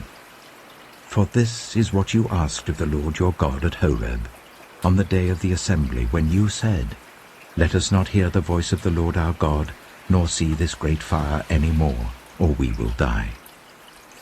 The Lord God said to me, "What they say is good. I will raise up for them a prophet like you from among their fellow Israelites, and I will put my words in his mouth. He will tell them everything I command him. I myself will call to account anyone who does not listen to my words that the prophet speaks in my name. But a prophet who presumes to speak in my name anything I have not commanded, or a prophet who speaks in the name of other gods, is to be put to death." You may say to yourselves, "How can we know when a message has not been spoken by the Lord? If what a prophet proclaims in the name of the Lord does not take place or come true, that is a message the Lord has not spoken. That prophet has spoken presumptuously, so do not be alarmed." Deuteronomy chapter 19. When the Lord your God has destroyed the nations whose land he is giving you, and when you have driven them out and settled in their towns and houses, then set aside for yourselves 3 cities in the land the Lord your God is giving you to possess. Determine the distances involved, and divide into 3 parts the land the Lord your God is giving you as an inheritance, so that a person who kills someone may flee for refuge to one of these cities. This is the rule concerning anyone who kills a person and flees there for safety. Anyone who kills a neighbor unintentionally, without malice aforethought. For instance, a man may go into the forest with his neighbor to cut wood, and as he swings his axe to fell a tree, the head may fly off and hit his neighbor and kill him. That man may flee to one of these cities and save his life. Otherwise, the avenger of blood might pursue him in a rage, overtake him if the distance is too great, and kill him even though he is not deserving of death, since he did it to his neighbor without malice aforethought. This is why I command you to set aside for yourselves 3 cities. If the Lord your God enlarges your territory, as he promised on oath to your ancestors, and gives you the whole land he promised them, because you carefully follow all these laws I command you today, to love the Lord your God and to walk always in obedience to him, then you are to set aside 3 more cities. Do this, so that innocent blood will not be shed in your land, which the Lord your God is giving you as your inheritance, and so that you will not be guilty of bloodshed. But if, out of hate, someone lies in wait, assaults and kills a neighbor, and then flees to one of these cities, the killer shall be sent for by one of the town elders, be brought back from the city, and be handed over to the avenger of blood to die. Show no pity. You must purge from Israel the guilt of shedding innocent blood, so that it may go well with you. Do not move your neighbor's boundary stones set up by your predecessors in the inheritance you receive in the land the Lord your God is giving you to possess. One witness is not enough to convict anyone accused of any crime or offense they may have committed. A matter must be established by the testimony of 2 or 3 witnesses. If a malicious witness takes the stand to accuse someone of a crime, the 2 people involved in the dispute must stand in the presence of the Lord before the priests and the judges who are in office at the time. The judges must make a thorough investigation, and if the witness proves to be a liar, giving false testimony against a fellow Israelite, then do to the false witness as that witness intended to do to the other party. You must purge the evil from among you. The rest of the people will hear of this and be afraid, and never again will such an evil thing be done among you. Show no pity. Life for life, eye for eye, tooth for tooth, hand for hand, foot for foot. Deuteronomy chapter 20. When you go to war against your enemies, and see horses and chariots, and an army greater than yours, do not be afraid of them, because the Lord your God who brought you up out of Egypt will be with you. When you are about to go into battle, the priest shall come forward and address the army. He shall say, "Hear, Israel, today you are going into battle against your enemies. Do not be faint-hearted or afraid. Do not panic or be terrified by them. For the Lord your God is the one who goes with you to fight for you against your enemies, to give you victory."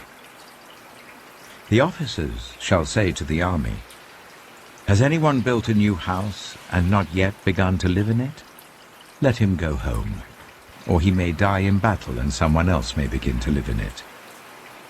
Has anyone planted a vineyard and not begun to enjoy it? Let him go home, or he may die in battle and someone else enjoy it. Has anyone become pledged to a woman and not married her? Let him go home, or he may die in battle and someone else marry her."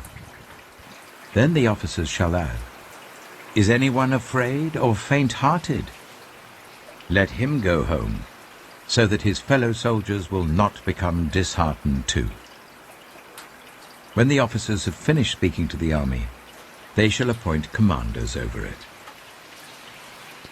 When you march up to attack a city, make its people an offer of peace. If they accept and open their gates, all the people in it shall be subject to forced labor and shall work for you. If they refuse to make peace and they engage you in battle, lay siege to that city. When the Lord your God delivers it into your hand, put to the sword all the men in it. As for the women, the children, the livestock, and everything else in the city, you may take these as plunder for yourselves. And you may use the plunder the Lord your God gives you from your enemies. This is how you are to treat all the cities that are at a distance from you and do not belong to the nations nearby. However, in the cities of the nations the Lord your God is giving you as an inheritance, do not leave alive anything that breathes. Completely destroy them. The Hittites, Amorites, Canaanites, Perizzites, Hivites, and Jebusites, as the Lord your God has commanded you. Otherwise they will teach you to follow all the detestable things they do in worshipping their gods, and you will sin against the Lord your God. When you lay siege to a city for a long time, fighting against it to capture it, do not destroy its trees by putting an axe to them, because you can eat their fruit.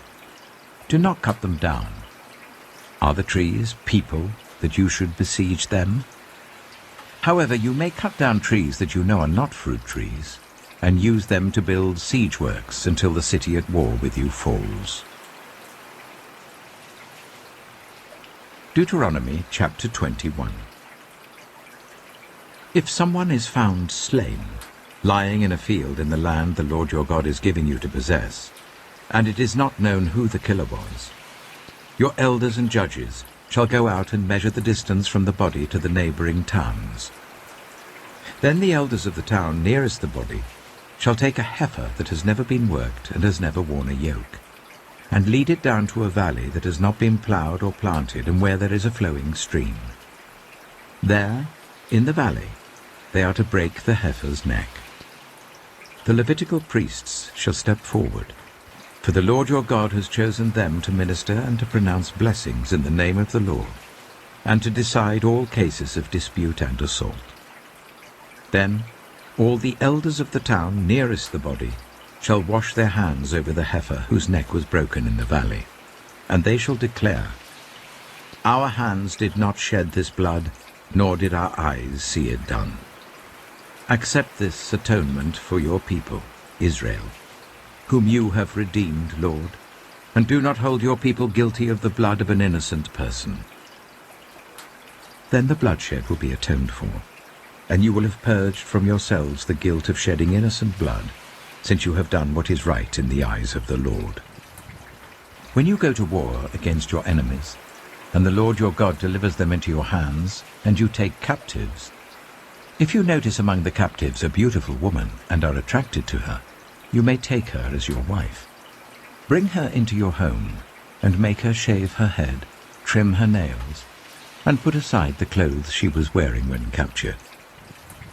After she has lived in your house and mourned her father and mother for a full month, then you may go to her and be her husband, and she shall be your wife. If you are not pleased with her, let her go wherever she wishes. You must not sell her or treat her as a slave, since you have dishonored her.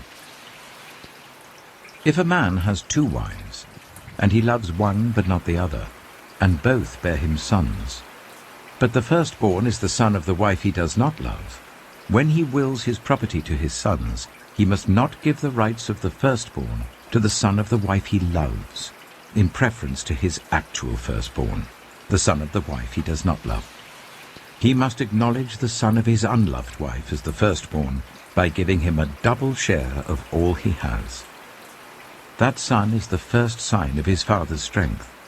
The right of the firstborn belongs to him. If someone has a stubborn and rebellious son, who does not obey his father and mother, and will not listen to them when they discipline him, his father and mother shall take hold of him, and bring him to the elders at the gate of his town. They shall say to the elders, This son of ours is stubborn and rebellious. He will not obey us. He is a glutton and a drunkard." Then all the men of his town are to stone him to death. You must purge the evil from among you. All Israel will hear of it and be afraid. If someone guilty of a capital offense is put to death and their body is exposed on a pole, you must not leave the body hanging on the pole overnight. Be sure to bury it that same day, because anyone who is hung on a pole is under God's curse. You must not desecrate the land the Lord your God is giving you as an inheritance.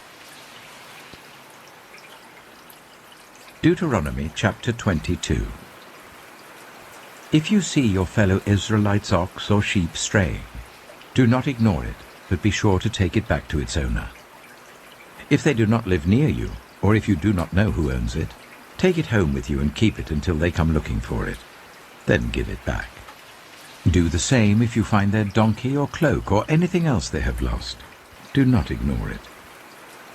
If you see your fellow Israelites' donkey or ox fallen on the road, do not ignore it. Help the owner to get it to its feet.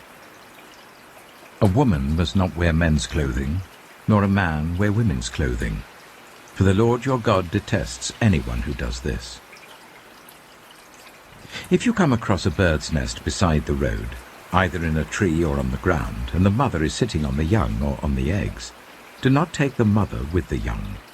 You may take the young, but be sure to let the mother go, so that it may go well with you and you may have a long life.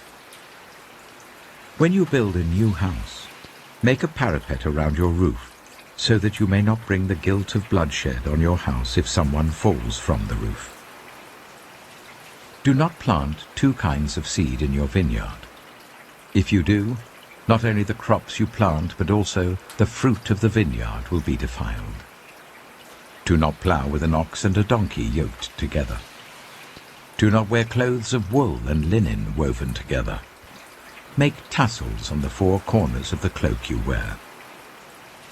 If a man takes a wife, and after sleeping with her dislikes her, and slanders her and gives her a bad name, saying, "I married this woman, but when I approached her, I did not find proof of her virginity," then the young woman's father and mother shall bring to the town elders at the gate proof that she was a virgin. Her father will say to the elders, "I gave my daughter in marriage to this man, but he dislikes her. Now he has slandered her and said, 'I did not find your daughter to be a virgin.' But here is the proof of my daughter's virginity."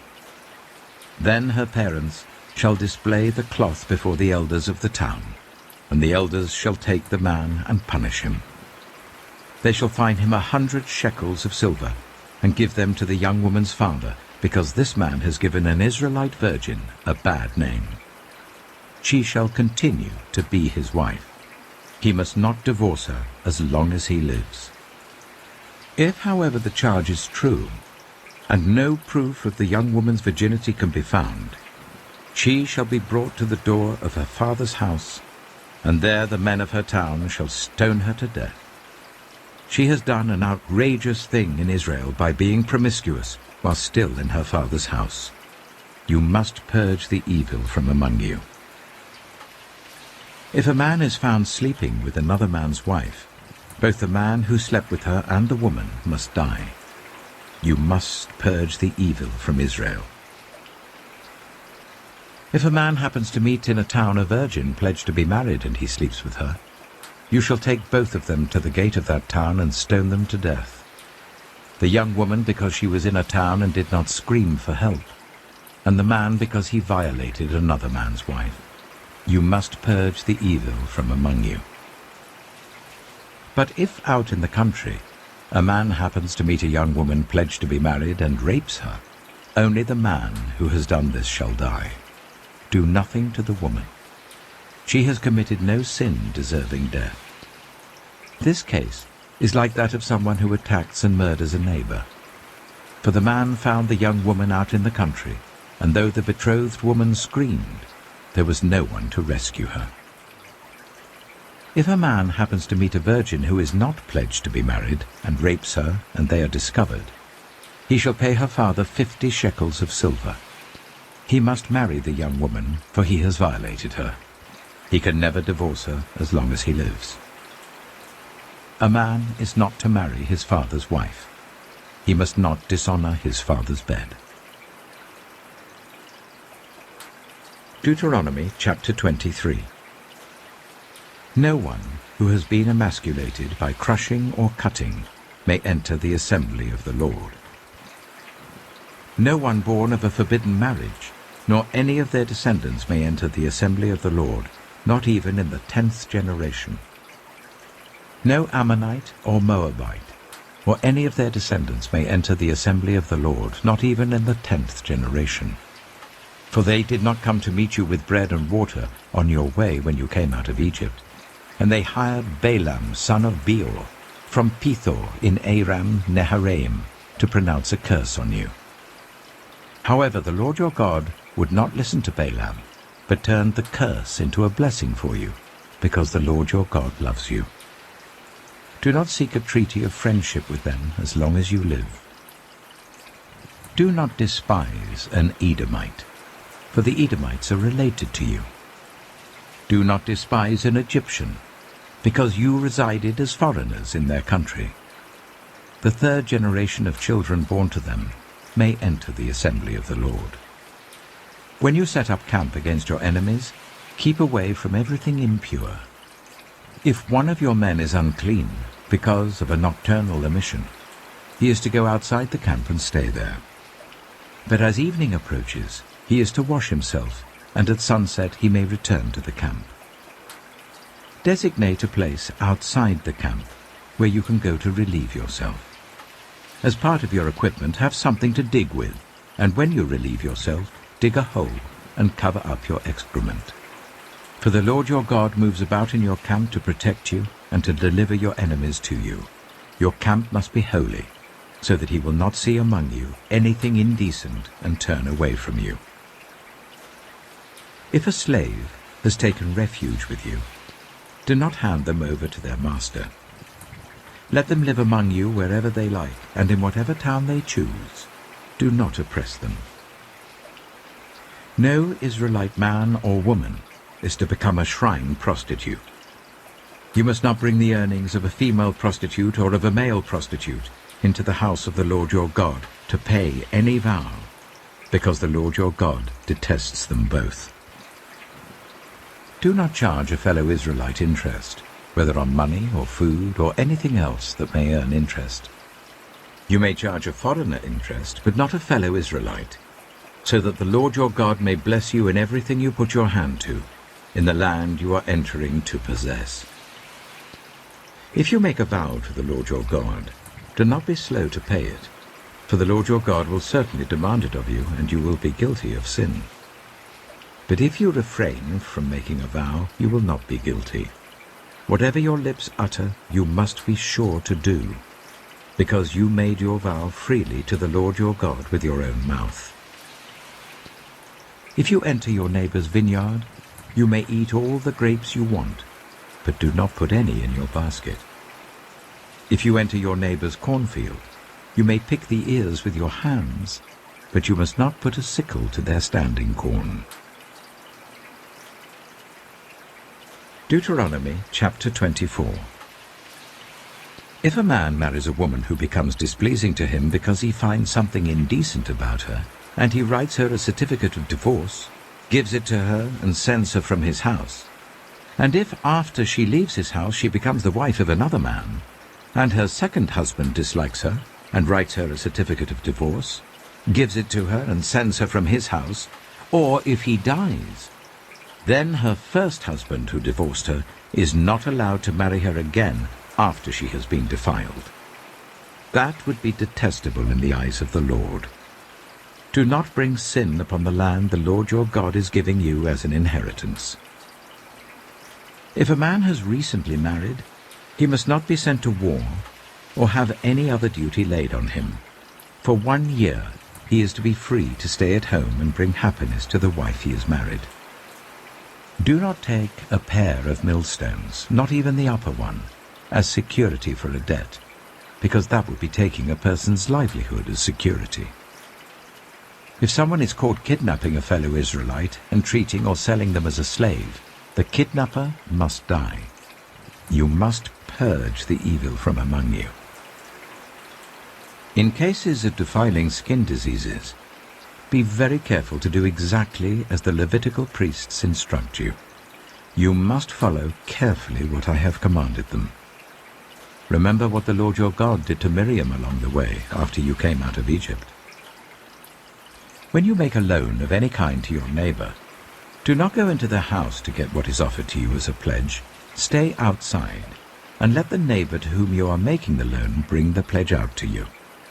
If the neighbor is poor, do not go to sleep with their pledge in your possession. Return their cloak by sunset, so that your neighbor may sleep in it.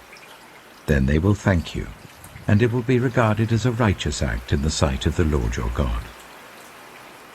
Do not take advantage of a hired worker who is poor and needy, whether that worker is a fellow Israelite or a foreigner residing in one of your towns. Pay them their wages each day before sunset, because they are poor and are counting on it. Otherwise they may cry to the Lord against you, and you will be guilty of sin. Parents are not to be put to death for their children, nor children put to death for their parents. Each will die for their own sin. Do not deprive the foreigner or the fatherless of justice, or take the cloak of the widow as a pledge. Remember that you were slaves in Egypt, and the Lord your God redeemed you from there. That is why I command you to do this. When you are harvesting in your field and you overlook a sheaf, do not go back to get it. Leave it for the foreigner, the fatherless, and the widow, so that the Lord your God may bless you in all the work of your hands. When you beat the olives from your trees, do not go over the branches a second time. Leave what remains for the foreigner, the fatherless, and the widow. When you harvest the grapes in your vineyard, do not go over the vines again. Leave what remains for the foreigner, the fatherless, and the widow. Remember that you were slaves in Egypt.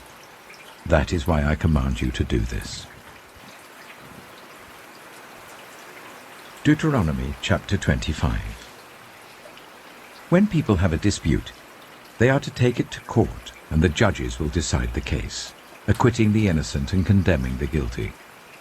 If the guilty person deserves to be beaten, the judge shall make them lie down and have them flogged in his presence with the number of lashes the crime deserves. But the judge must not impose more than 40 lashes. If the guilty party is flogged more than that, your fellow Israelite will be degraded in your eyes. Do not muzzle an ox while it is treading out the grain. If brothers are living together and one of them dies without a son, his widow must not marry outside the family. Her husband's brother shall take her and marry her and fulfill the duty of a brother-in-law to her. The first son she bears shall carry on the name of the dead brother, so that his name will not be blotted out from Israel. However, if a man does not want to marry his brother's wife, she shall go to the elders at the town gate and say, "My husband's brother refuses to carry on his brother's name in Israel. He will not fulfill the duty of a brother-in-law to me." Then the elders of his town shall summon him and talk to him. If he persists in saying, "I do not want to marry her," his brother's widow shall go up to him in the presence of the elders, take off one of his sandals, spit in his face, and say, "This is what is done to the man who will not build up his brother's family line." That man's line shall be known in Israel as the family of the unsandaled. If two men are fighting, and the wife of one of them comes to rescue her husband from his assailant, and she reaches out and seizes him by his private parts, you shall cut off her hand. Show her no pity. Do not have two differing weights in your bag, one heavy, one light. Do not have two differing measures in your house, one large, one small. You must have accurate and honest weights and measures, so that you may live long in the land the Lord your God is giving you. For the Lord your God detests anyone who does these things, anyone who deals dishonestly. Remember what the Amalekites did to you along the way when you came out of Egypt. When you were weary and worn out, they met you on your journey and attacked all who were lagging behind, They had no fear of God. When the Lord your God gives you rest from all the enemies around you in the land he is giving you to possess as an inheritance, you shall blot out the name of Amalek from under heaven. Do not forget. Deuteronomy chapter 26. When you have entered the land the Lord your God is giving you as an inheritance, and have taken possession of it and settled in it, take some of the firstfruits of all that you produce from the soil of the land that the Lord your God is giving you, and put them in a basket. Then go to the place that the Lord your God will choose as a dwelling for his name, and say to the priest in office at the time, I declare today to the Lord your God that I have come to the land the Lord swore to our ancestors to give us. The priest shall take the basket from your hands and set it down in front of the altar of the Lord your God. Then you shall declare before the Lord your God, My father was a wandering Aramean, and he went down into Egypt with a few people and lived there and became a great nation, powerful and numerous. But the Egyptians ill-treated us and made us suffer, subjecting us to harsh labor. Then we cried out to the Lord, the God of our ancestors, and the Lord heard our voice and saw our misery, toil, and oppression. So the Lord brought us out of Egypt with a mighty hand and an outstretched arm, with great terror and with signs and wonders. He brought us to this place and gave us this land, a land flowing with milk and honey. And now I bring the first fruits of the soil that you, Lord, have given me. Place the basket before the Lord your God and bow down before him. Then you and the Levites and the foreigners residing among you shall rejoice in all the good things the Lord your God has given to you and your household. When you have finished setting aside a tenth of all your produce in the 3rd year, the year of the tithe, you shall give it to the Levite, the foreigner, the fatherless, and the widow, so that they may eat in your towns and be satisfied. Then say to the Lord your God, I have removed from my house the sacred portion, and have given it to the Levite, the foreigner, the fatherless, and the widow, according to all you commanded. I have not turned aside from your commands, nor have I forgotten any of them. I have not eaten any of the sacred portion while I was in mourning, nor have I removed any of it while I was unclean, nor have I offered any of it to the dead. I have obeyed the Lord my God. I have done everything you commanded me. Look down from heaven, your holy dwelling place, and bless your people Israel, and the land you have given us, as you promised on oath to our ancestors, a land flowing with milk and honey. The Lord your God commands you this day to follow these decrees and laws. Carefully observe them with all your heart and with all your soul. You have declared this day that the Lord is your God, and that you will walk in obedience to him, that you will keep his decrees, commands, and laws, that you will listen to him. And the Lord has declared this day that you are his people, his treasured possession, as he promised, and that you are to keep all his commands. He has declared that he will set you in praise, fame, and honor, high above all the nations he has made, and that you will be a people holy to the Lord your God, as he promised. Deuteronomy chapter 27. Moses and the elders of Israel commanded the people, Keep all these commands that I give you today. When you have crossed the Jordan into the land of the Lord your God is giving you, set up some large stones and coat them with plaster. Write on them all the words of this law. When you have crossed over to enter the land the Lord your God is giving you, a land flowing with milk and honey, just as the Lord, the God of your ancestors, promised you. And when you have crossed the Jordan, set up these stones on Mount Ebal, as I command you today, and coat them with plaster. Build there an altar to the Lord your God, an altar of stones. Do not use any iron tool on them. Build the altar of the Lord your God with stones from the field, and offer burnt offerings on it to the Lord your God. Sacrifice fellowship offerings there, eating them and rejoicing in the presence of the Lord your God. And you shall write very clearly all the words of this law on these stones you have set up. Then Moses and the Levitical priests said to all Israel, "Be silent, Israel, and listen. You have now become the people of the Lord your God. Obey the Lord your God and follow his commands and decrees that I give you today." On the same day, Moses commanded the people, "When you have crossed the Jordan, these tribes shall stand on Mount Gerizim to bless the people: Simeon, Levi, Judah, Issachar, Joseph, and Benjamin. And these tribes shall stand on Mount Ebal to pronounce curses: Reuben, Gad, Asher, Zebulun, Dan, and Naphtali. The Levites shall recite to all the people of Israel in a loud voice, "Cursed is anyone who makes an idol, a thing detestable to the Lord, the work of skilled hands, and sets it up in secret." Then all the people shall say, "Amen." "Cursed is anyone who dishonors their father and mother." Then all the people shall say, "Amen." "Cursed is anyone who moves their neighbor's boundary stone." Then all the people shall say, "Amen." "Cursed is anyone who leads the blind astray on the road." Then all the people shall say, "Amen." "Cursed is anyone who withholds justice from the foreigner, the fatherless, or the widow." Then all the people shall say, "Amen." "Cursed is anyone who sleeps with his father's wife, for he dishonors his father's bed." Then all the people shall say, "Amen." "Cursed is anyone who has sexual relations with any animal." Then all the people shall say, "Amen." "Cursed is anyone who sleeps with his sister, the daughter of his father or the daughter of his mother." Then all the people shall say, "Amen."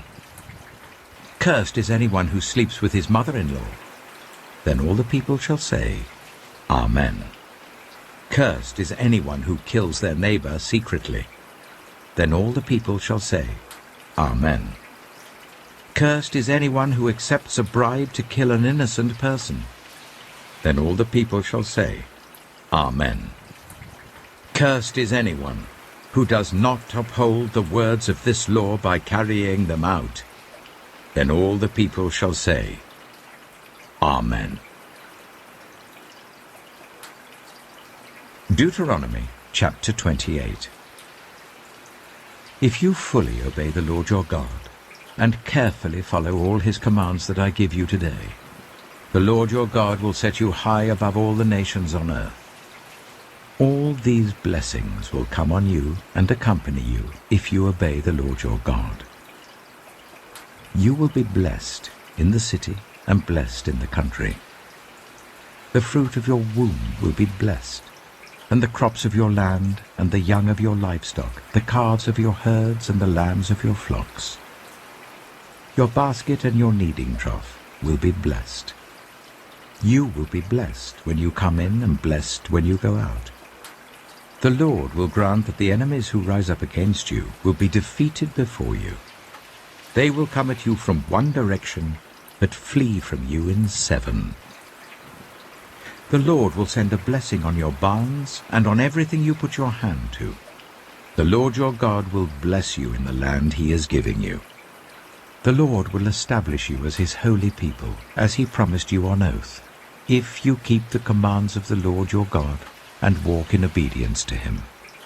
Then all the peoples on earth will see that you are called by the name of the Lord, and they will fear you. The Lord will grant you abundant prosperity in the fruit of your womb, the young of your livestock, and the crops of your ground, in the land he swore to your ancestors to give you. The Lord will open the heavens, the storehouse of his bounty, to send rain on your land in season, and to bless all the work of your hands. You will lend to many nations, but will borrow from none. The Lord will make you the head, not the tail.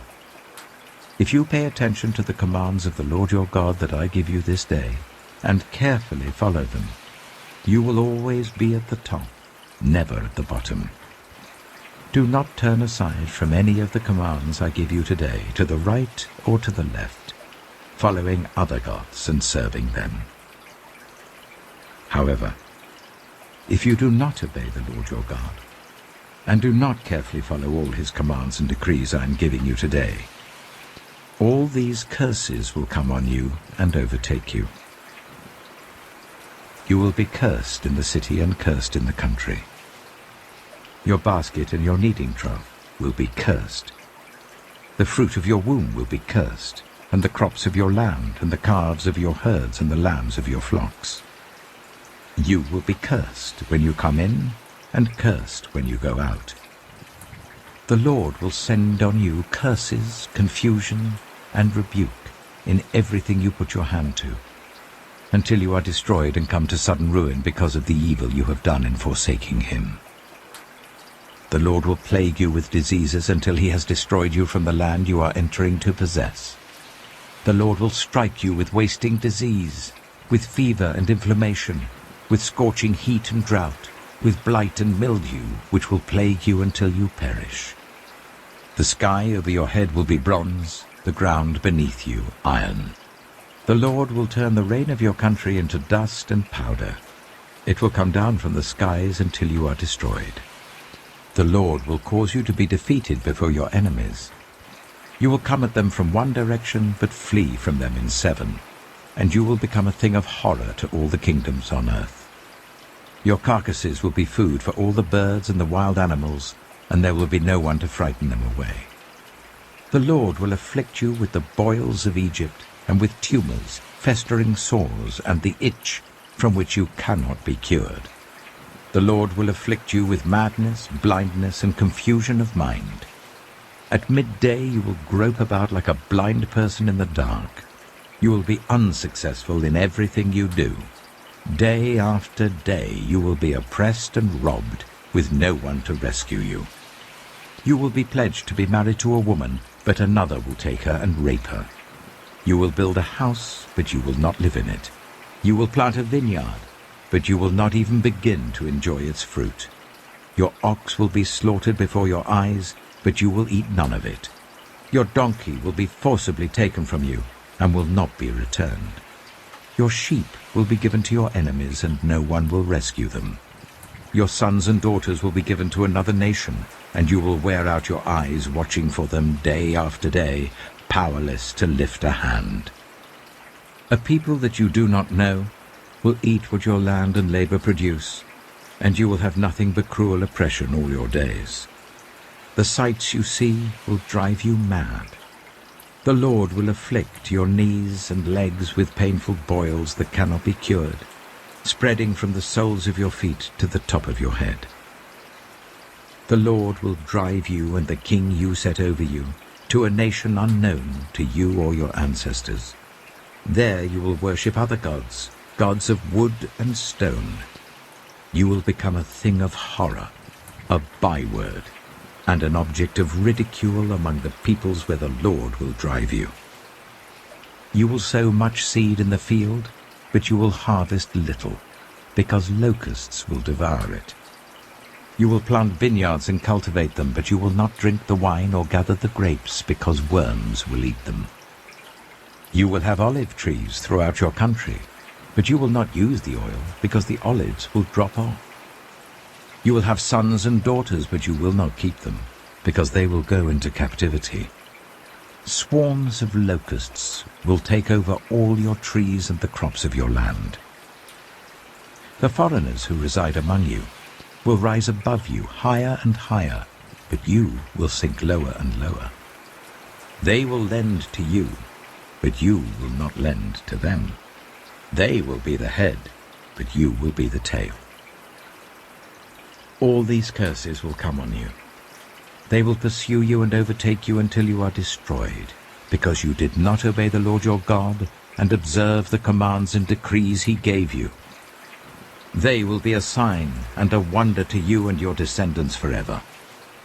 Because you did not serve the Lord your God joyfully and gladly in the time of prosperity, therefore in hunger and thirst, in nakedness and dire poverty, you will serve the enemy the Lord sends against you. He will put an iron yoke on your neck until he has destroyed you. The Lord will bring a nation against you from far away, from the ends of the earth, like an eagle swooping down, a nation whose language you will not understand, a fierce-looking nation without respect for the old or pity for the young. They will devour the young of your livestock and the crops of your land until you are destroyed. They will leave you no corn, new wine, or olive oil, nor any calves of your herds or lambs of your flocks, until you are ruined. They will lay siege to all the cities throughout your land, until the high fortified walls in which you trust fall down. They will besiege all the cities throughout the land the Lord your God is giving you. Because of the suffering your enemy will inflict on you during the siege, you will eat the fruit of the womb, the flesh of the sons and daughters the Lord your God has given you. Even the most gentle and sensitive man among you will have no compassion on his own brother, or the wife he loves, or his surviving children, and he will not give to one of them any of the flesh of his children that he is eating. It will be all he has left, because of the suffering that your enemy will inflict on you during the siege of all your cities. The most gentle and sensitive woman among you, so sensitive and gentle that she would not venture to touch the ground with the sole of her foot, will begrudge the husband she loves and her own son or daughter the afterbirth from her womb and the children she bears. For in her dire need she intends to eat them secretly, because of the suffering your enemy will inflict on you during the siege of your cities. If you do not carefully follow all the words of this law which are written in this book, and do not revere this glorious and awesome name, the Lord your God, the Lord will send fearful plagues on you and your descendants, harsh and prolonged disasters, and severe and lingering illnesses. He will bring on you all the diseases of Egypt that you dreaded, and they will cling to you. The Lord will also bring on you every kind of sickness and disaster not recorded in this book of the law until you are destroyed. You, who were as numerous as the stars in the sky, will be left but few in number, because you did not obey the Lord your God. Just as it pleased the Lord to make you prosper and increase in number, so it will please him to ruin and destroy you. You will be uprooted from the land you are entering to possess. Then the Lord will scatter you among all the nations, from one end of the earth to the other.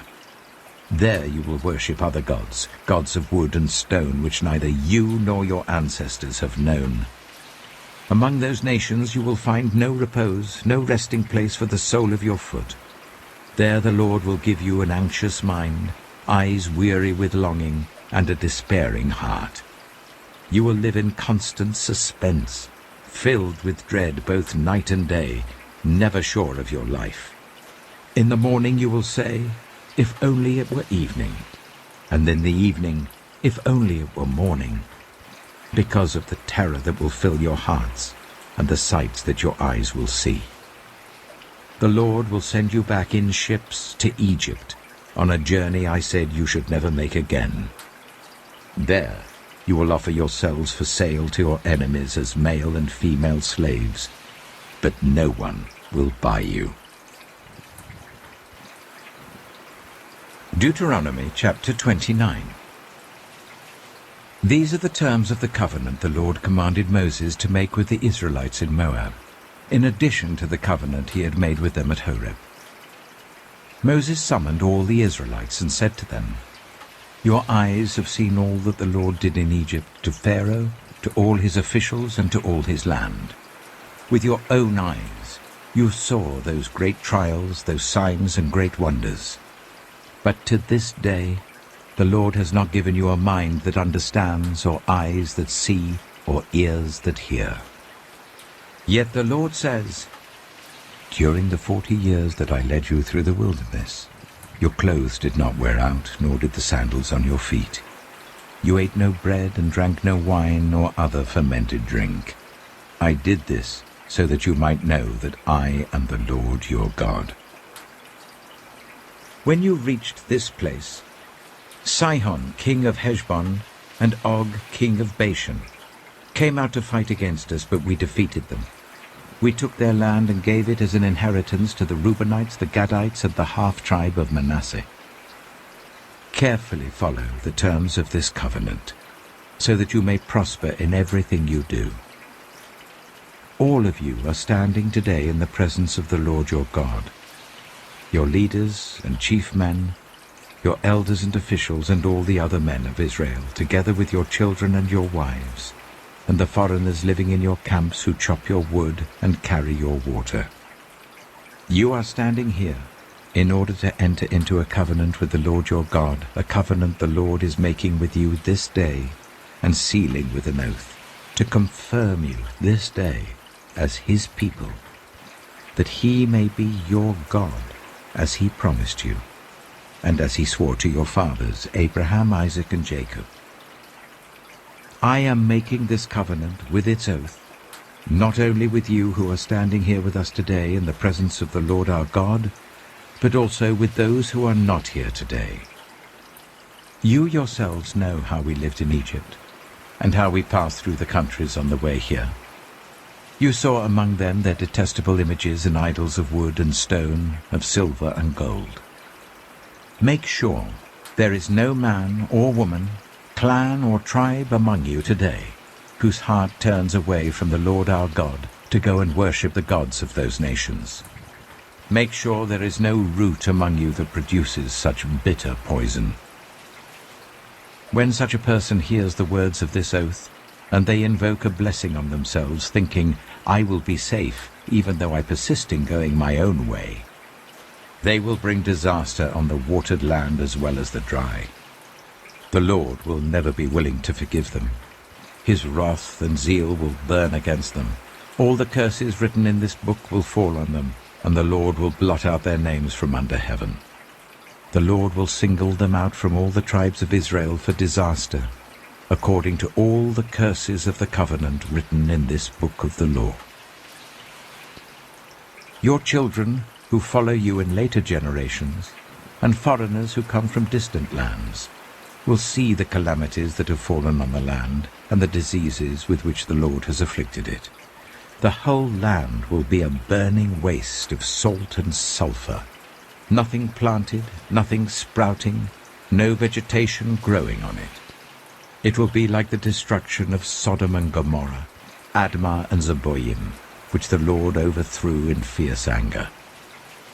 All the nations will ask, why has the Lord done this to this land? Why this fierce burning anger? And the answer will be, it is because this people abandoned the covenant of the Lord, the God of their ancestors, the covenant he made with them when he brought them out of Egypt. They went off and worshipped other gods and bowed down to them, gods they did not know, gods he had not given them. Therefore the Lord's anger burned against this land, so that he brought on it all the curses written in this book. In furious anger and in great wrath, the Lord uprooted them from their land and thrust them into another land, as it is now. The secret things belong to the Lord our God, but the things revealed belong to us and to our children forever, that we may follow all the words of this law. Deuteronomy chapter 30. When all these blessings and curses I have set before you come on you, and you take them to heart, wherever the Lord your God disperses you among the nations, and when you and your children return to the Lord your God, and obey him with all your heart and with all your soul, according to everything I command you today, then the Lord your God will restore your fortunes, and have compassion on you, and gather you again from all the nations where he scattered you. Even if you have been banished to the most distant land under the heavens, from there the Lord your God will gather you and bring you back. He will bring you to the land that belonged to your ancestors, and you will take possession of it. He will make you more prosperous and numerous than your ancestors. The Lord your God will circumcise your hearts and the hearts of your descendants, so that you may love him with all your heart and with all your soul, and live. The Lord your God will put all these curses on your enemies who hate and persecute you. You will again obey the Lord, and follow all his commands I am giving you today. Then the Lord your God will make you most prosperous in all the work of your hands and in the fruit of your womb, the young of your livestock and the crops of your land. The Lord will again delight in you and make you prosperous, just as he delighted in your ancestors, if you obey the Lord your God and keep his commands and decrees that are written in this book of the law, and turn it to the Lord your God with all your heart and with all your soul. Now what I am commanding you today is not too difficult for you or beyond your reach. It is not up in heaven so that you have to ask, who will ascend into heaven to get it and proclaim it to us so that we may obey it? Nor is it beyond the sea so that you have to ask, who will cross the sea to get it and proclaim it to us so that we may obey it? No, the word is very near you. It is in your mouth and in your heart, so that you may obey it. See, I set before you today life and prosperity, death and destruction. For I command you today to love the Lord your God, to walk in obedience to him and to keep his commands, decrees and laws. Then you will live and increase, and the Lord your God will bless you in the land you are entering to possess. But if your heart turns away, and you are not obedient, and if you are drawn away to bow down to other gods and worship them, I declare to you this day that you will certainly be destroyed. You will not live long in the land you are crossing the Jordan to enter and possess. This day I call the heavens and the earth as witnesses against you that I have set before you life and death, blessings and curses. Now choose life, so that you and your children may live, and that you may love the Lord your God, listen to his voice, and hold fast to him. For the Lord is your life, and he will give you many years in the land he swore to give to your fathers, Abraham, Isaac, and Jacob. Deuteronomy chapter 31. Then Moses went out and spoke these words to all Israel. I am now 120 years old, and I am no longer able to lead you. The Lord has said to me, you shall not cross the Jordan. The Lord your God himself will cross over ahead of you. He will destroy these nations before you, and you will take possession of their land. Joshua also will cross over ahead of you, as the Lord said. And the Lord will do to them what he did to Sihon and Og, the kings of the Amorites, whom he destroyed along with their land. The Lord will deliver them to you, and you must do to them all that I have commanded you. Be strong and courageous. Do not be afraid or terrified because of them. For the Lord your God goes with you. He will never leave you nor forsake you. Then Moses summoned Joshua and said to him in the presence of all Israel, Be strong and courageous, for you must go with this people into the land that the Lord swore to their ancestors to give them, and you must divide it among them as their inheritance. The Lord himself goes before you and will be with you. He will never leave you nor forsake you. Do not be afraid. Do not be discouraged. So Moses wrote down this law and gave it to the Levitical priests, who carried the ark of the covenant of the Lord, and to all the elders of Israel.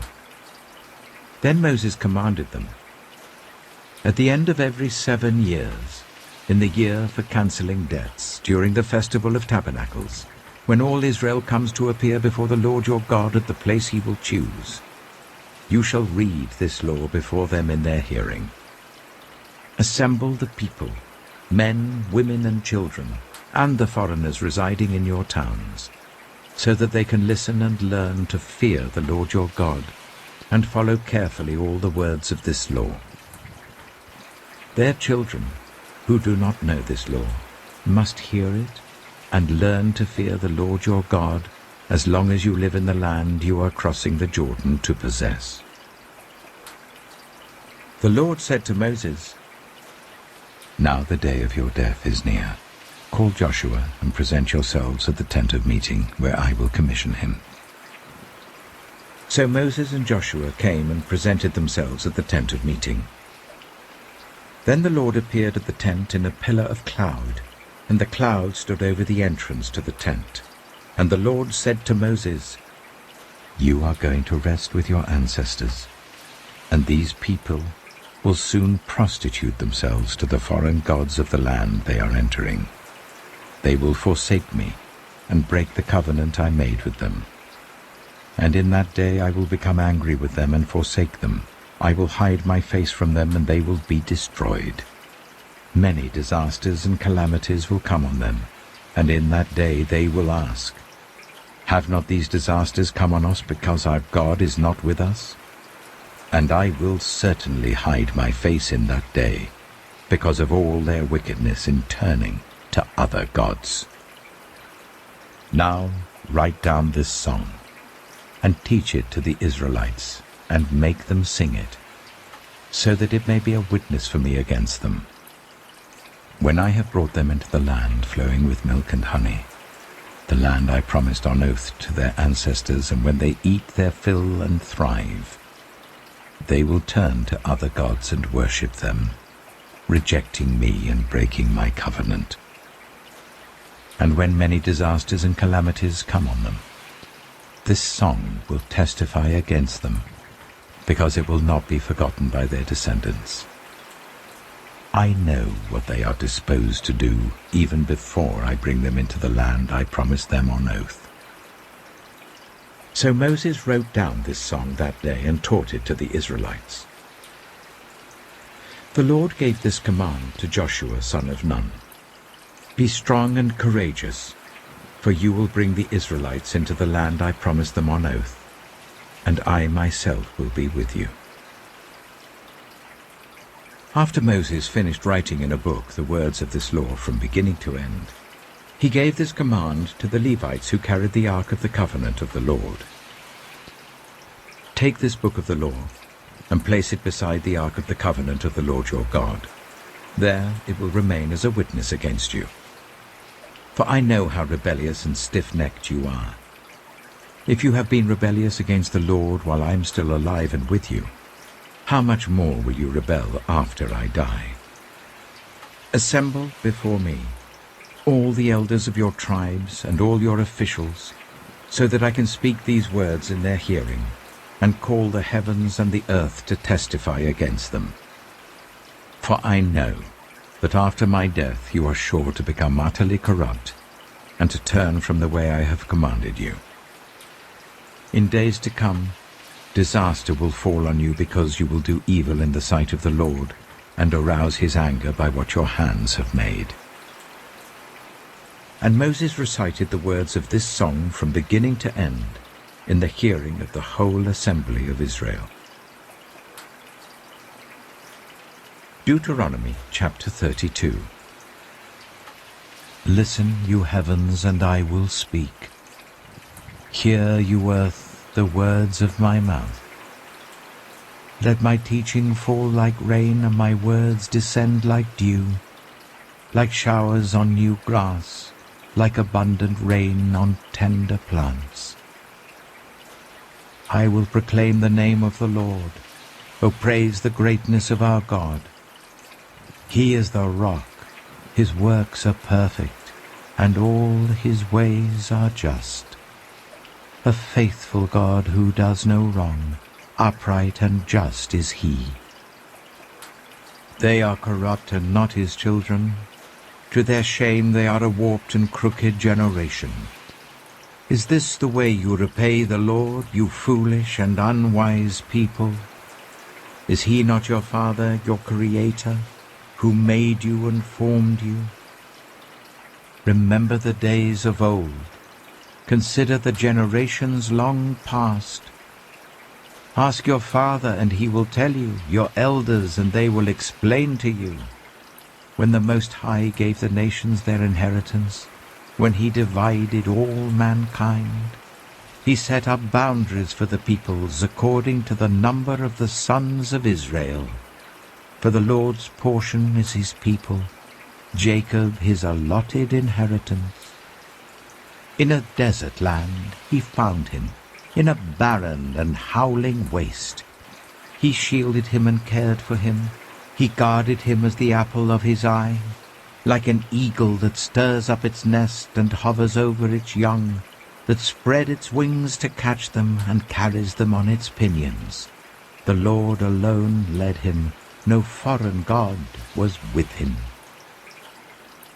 He made him ride on the heights of the land, and fed him with the fruit of the fields. He nourished him with honey from the rock, and with oil from the flinty crag, with curds and milk from herds and flock, and with fattened lambs and goats, with choice rams of Bashan, and the finest grains of wheat. You drank the foaming blood of the grape. Jeshurun grew fat and kicked. Filled with food, they became heavy and sleek. They abandoned the God who made them, and rejected the rock, their Saviour. They made him jealous with their foreign gods, and angered him with their detestable idols. They sacrificed to false gods, which are not God, gods they had not known, gods that had recently appeared, gods your ancestors did not fear. You deserted the rock who fathered you. You forgot the God who gave you birth. The Lord saw this and rejected them because he was angered by his sons and daughters. I will hide my face from them, he said, and see what their end will be. For they are a perverse generation, children who are unfaithful. They made me jealous by what is no God, and angered me with their worthless idols. I will make them envious by those who are not a people. I will make them angry by a nation that has no understanding. For a fire will be kindled by my wrath, one that burns down to the realm of the dead below. It will devour the earth and its harvests, and set on fire the foundations of the mountains. I will heap calamities on them, and expend my arrows against them. I will send wasting famine against them, consuming pestilence and deadly plague. I will send against them the fangs of wild beasts, the venom of vipers that glide in the dust. In the street the sword will make them childless, in their homes terror will reign. The young men and young women will perish, the infants and those with grey hair. I said I would scatter them and erase their name from human memory. But I dreaded the taunt of the enemy, lest the adversary misunderstand, and say, our hand has triumphed. The Lord has not done all this. They are a nation without sense. There is no discernment in them. If only they were wise and would understand this and discern what their end will be. How could one man chase 1,000 or two put 10,000 to flight? Unless their rock had sold them, unless the Lord had given them up. For their rock is not like our rock, as even our enemies concede. Their vine comes from the vine of Sodom and from the fields of Gomorrah. Their grapes are filled with poison, and their clusters with bitterness. Their wine is the venom of serpents, the deadly poison of cobras. Have I not kept this in reserve, and sealed it in my vaults? It is mine to avenge. I will repay. In due time their foot will slip. Their day of disaster is near, and their doom rushes upon them. The Lord will vindicate his people and relent concerning his servants, when he sees their strength is gone and no one is left slave or free. He will say, now where are their gods, the rock they took refuge in, the gods who ate the fat of their sacrifices and drank the wine of their drink offerings? Let them rise up to help you. Let them give you shelter. See now that I myself am he. There is no God beside me. I put to death, and I bring to life. I have wounded, and I will heal, and no one can deliver out of my hand. I lift my hand to heaven and solemnly swear, as surely as I live forever, when I sharpen my flashing sword, and my hand grasps it in judgment, I will take vengeance on my adversaries and repay those who hate me. I will make my arrows drunk with blood, while my sword devours flesh, the blood of the slain and the captives, the heads of the enemy leaders. Rejoice, you nations, with his people, for he will avenge the blood of his servants. He will take vengeance on his enemies and make atonement for his land and people. Moses came with Joshua son of Nun, and spoke all the words of this song in the hearing of the people. When Moses had finished reciting all these words to all Israel, he said to them, "Take to heart all the words I have solemnly declared to you this day, so that you may command your children to obey carefully all the words of this law. They are not just idle words for you. They are your life. By them you will live long in the land you are crossing the Jordan to possess."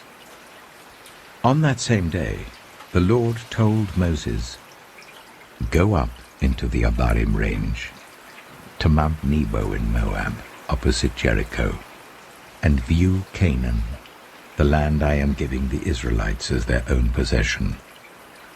There, on the mountain that you have climbed, you will die and be gathered to your people, just as your brother Aaron died on Mount Hor and was gathered to his people. This is because both of you broke faith with me in the presence of the Israelites at the waters of Meribah Kadesh, in the desert of Zin, and because you did not uphold my holiness among the Israelites.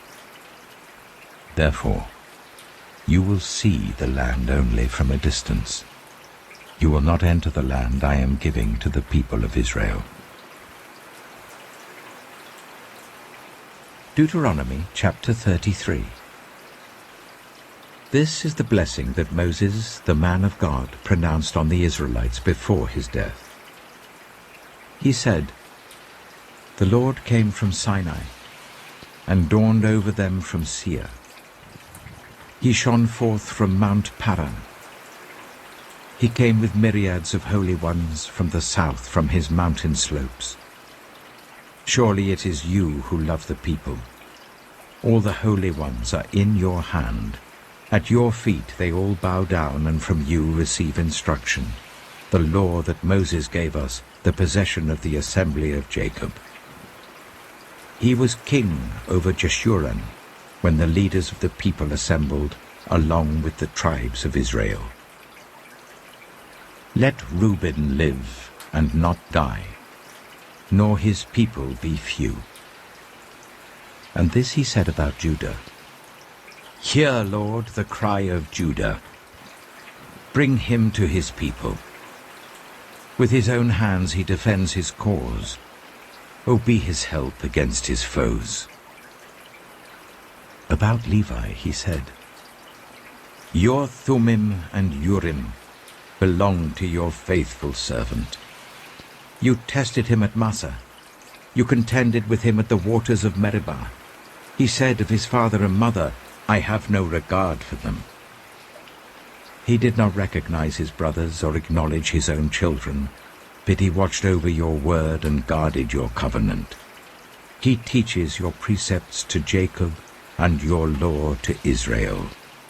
He offers incense before you and whole burnt offerings on your altar. Bless all his skills, Lord, and be pleased with the work of his hands.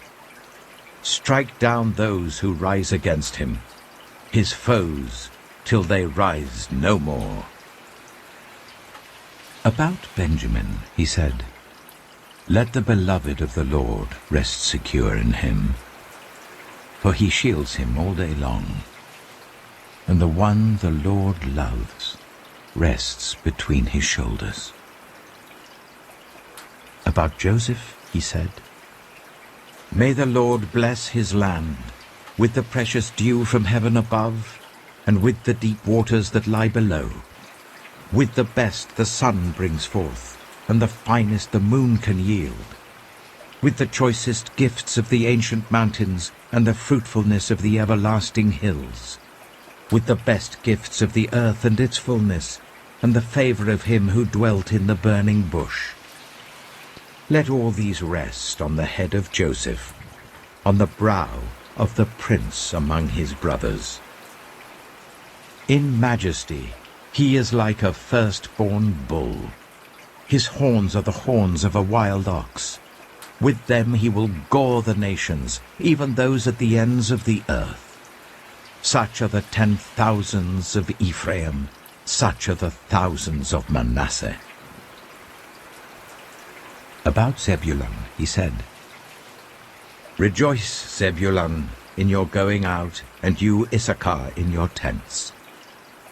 They will summon peoples to the mountain and there offer the sacrifices of the righteous.